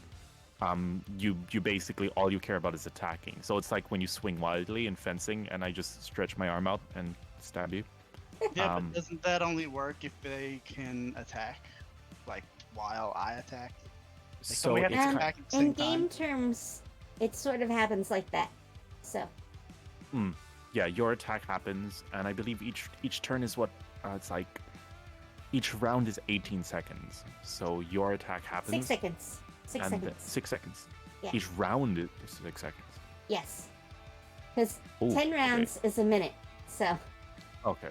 So you attack, and then as you're pulling away, the creature counterattacks from below. Usually, sometimes it'll say, you know, if the creature is knocked prone. So, for example, the bite of that mouther, if you failed your strength thing, you would be knocked prone, right? That's the only time that a creature can't just straight up, you know, attack you. But yeah, and reckless attack as well. It's also one of the big reasons for it is it's to discourage you from running into a group of enemies using reckless attack. Because what's going to happen is every single thing, doesn't it? Every single thing that attacks you after that has advantage. yes. Everything. So that's why it's basically discouraging. So, Well, is it a toggle on, or is it just for the 6 seconds or whatever? it's like the as long round. as you want to use it. So, Yeah, you can either every time you want to hit someone with your battle axe, Mhm. It's actually the you can- great axe. great axe. So if you want a great axe, you can just either attack or reckless attack. yeah. It's whenever, and it's there's no limit to how many times you can use it. It's Yeah. whenever you could attack, you could reckless attack instead. But the negative lasts until your next turn. Or, Yeah. you know, if you keep it going, it lasts until you end it. So, Okay. Thank you. No worries. It's I just really realized you good in a clutch. Like, if you really need to hit something, that's when you turn it on. So, Or like, if they bosses, seem to miss. or yeah, if they have really low attack for some reason, that's a good time to use it. So, that's kind of uncommon. Okay. Or if, like, we were fighting kobolds, they usually don't do a lot of damage, so you could, rage, do reckless attack, and get away with it. Because they're just not going to hurt you too much. Even if they hit. So, With 25 HP and well, that's last the for a while advantage anyway. of raging. Because then you have resistance to basically all attacks, except, like, psychic and something else. I don't remember the something, but there's a few things. It currently says bludgeoning, piercing, and slashing. Oh, maybe I'm thinking of the enhanced versions. I also have resistance against lightning. Oh, and that means that Neff has resistance against acid. Mm-hmm. Yes. Oh, I'll keep that in mind. That's cool. I have a resistance, but it's probably not going to come up. What is Oh. that? Actually, So- for me, fighting the Illithid might have been a better course. it's 'Cause- psychic damage, isn't it? Yes, it's psychic damage. Yeah. Oh, by the way, for anyone who doesn't know, Illithids are think of them as like a trans-dimensional friggin' If you don't know, four seer race. if you don't know what they are, play Baldur's Gate 3. That's all I'm Yeah. gonna say. I've got it. Is it the like the mind flayers? Yeah, Yes. mind flayers. Yeah, that's the other name for him. Yeah. Okay. Yeah. That is the those are the Illithids. They're a fun bunch. They're a fun bunch. Mildly sadistic, but who isn't these days? But yeah, did I tell you guys about the time I once did a full Underdark campaign? It was the best thing ever. It was themed after Spider Riders. Remember the anime Spider Riders? It's No. like kids anime. Oh, No. it was so good. But yeah, it was a great. It was full That on. sounds horrible. I'm not a It fan was- of it was really bugs. I'm not a they fan were of friendly spiders. They were friendly spiders. They were like they'd ride the spiders. Well, they I would mean- ride on the spiders. Spiders aren't really inherently good or evil. They're spiders, but That is As fair. That is fair. long as they The don't opening was come cool, near though. me, I'm fine. So when they come Oh, near me, man, I have issues with them. Neffy was sitting on our couch one time in our old Oh. house, and we had a crack in the ceiling. Oh no. A spider came out and started hanging down, and it landed on her knee, and she was wearing shorts, so it landed on her bare knee, and this spider was the size of a freaking golf ball. Like that's No, before you take into no. consideration the legs, Wait, not including the legs? not including including the the legs. Oh god! Oh, Oh God. god! On that note, when I was little, I found a Oh. a black widow. Gosh. I happened to know it was a black widow because I used to read a lot of books, and Mhm. they described the very distinct red Oh, the like- hourglass. hourglass. Yeah. So I saw that, and I'm like, nope, going the other way, far away. Nope, not coming back here for a while. Oh gosh. Are they like rare enough? Because over here in Ireland we don't have any poisonous anything actually.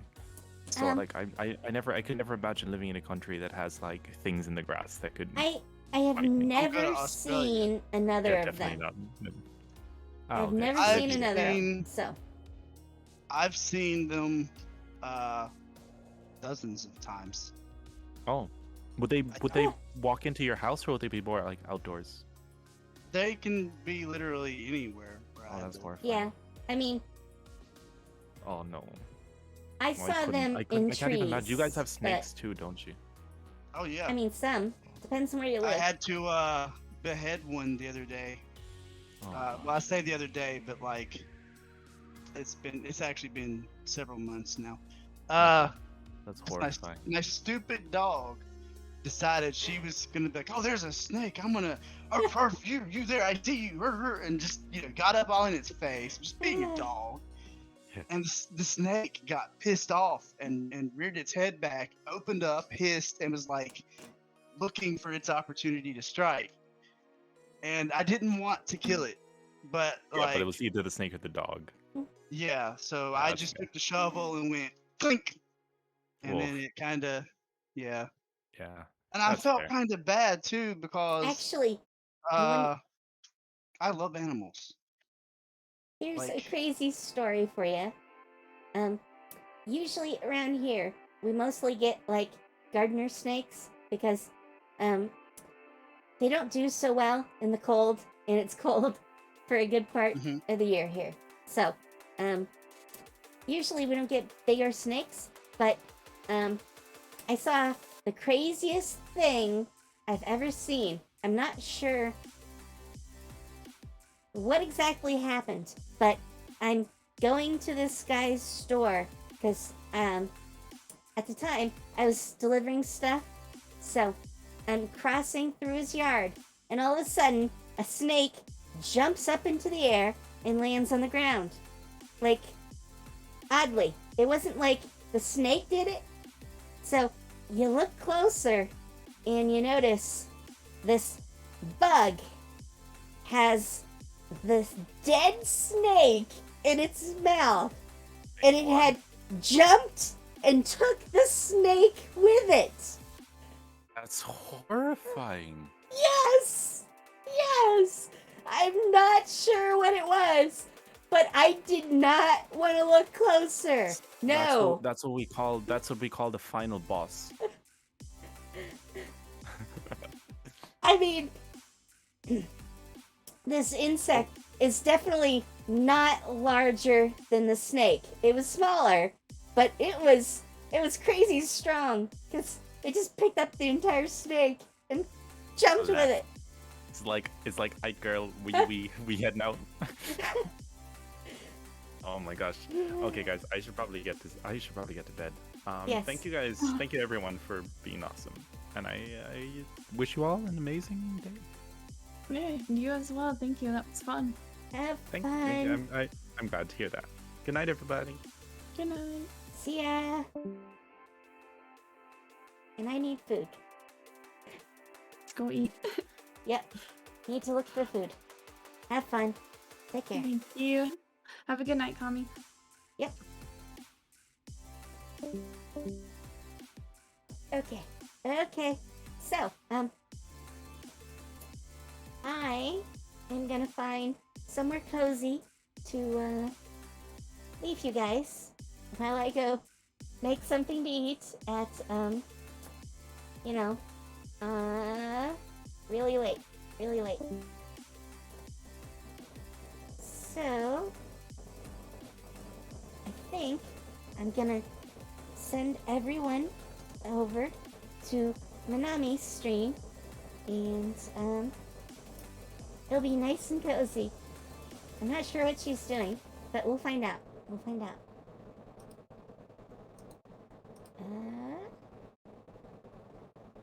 Alright, turned off the music. Don't book it. Alright, let me go through the ad.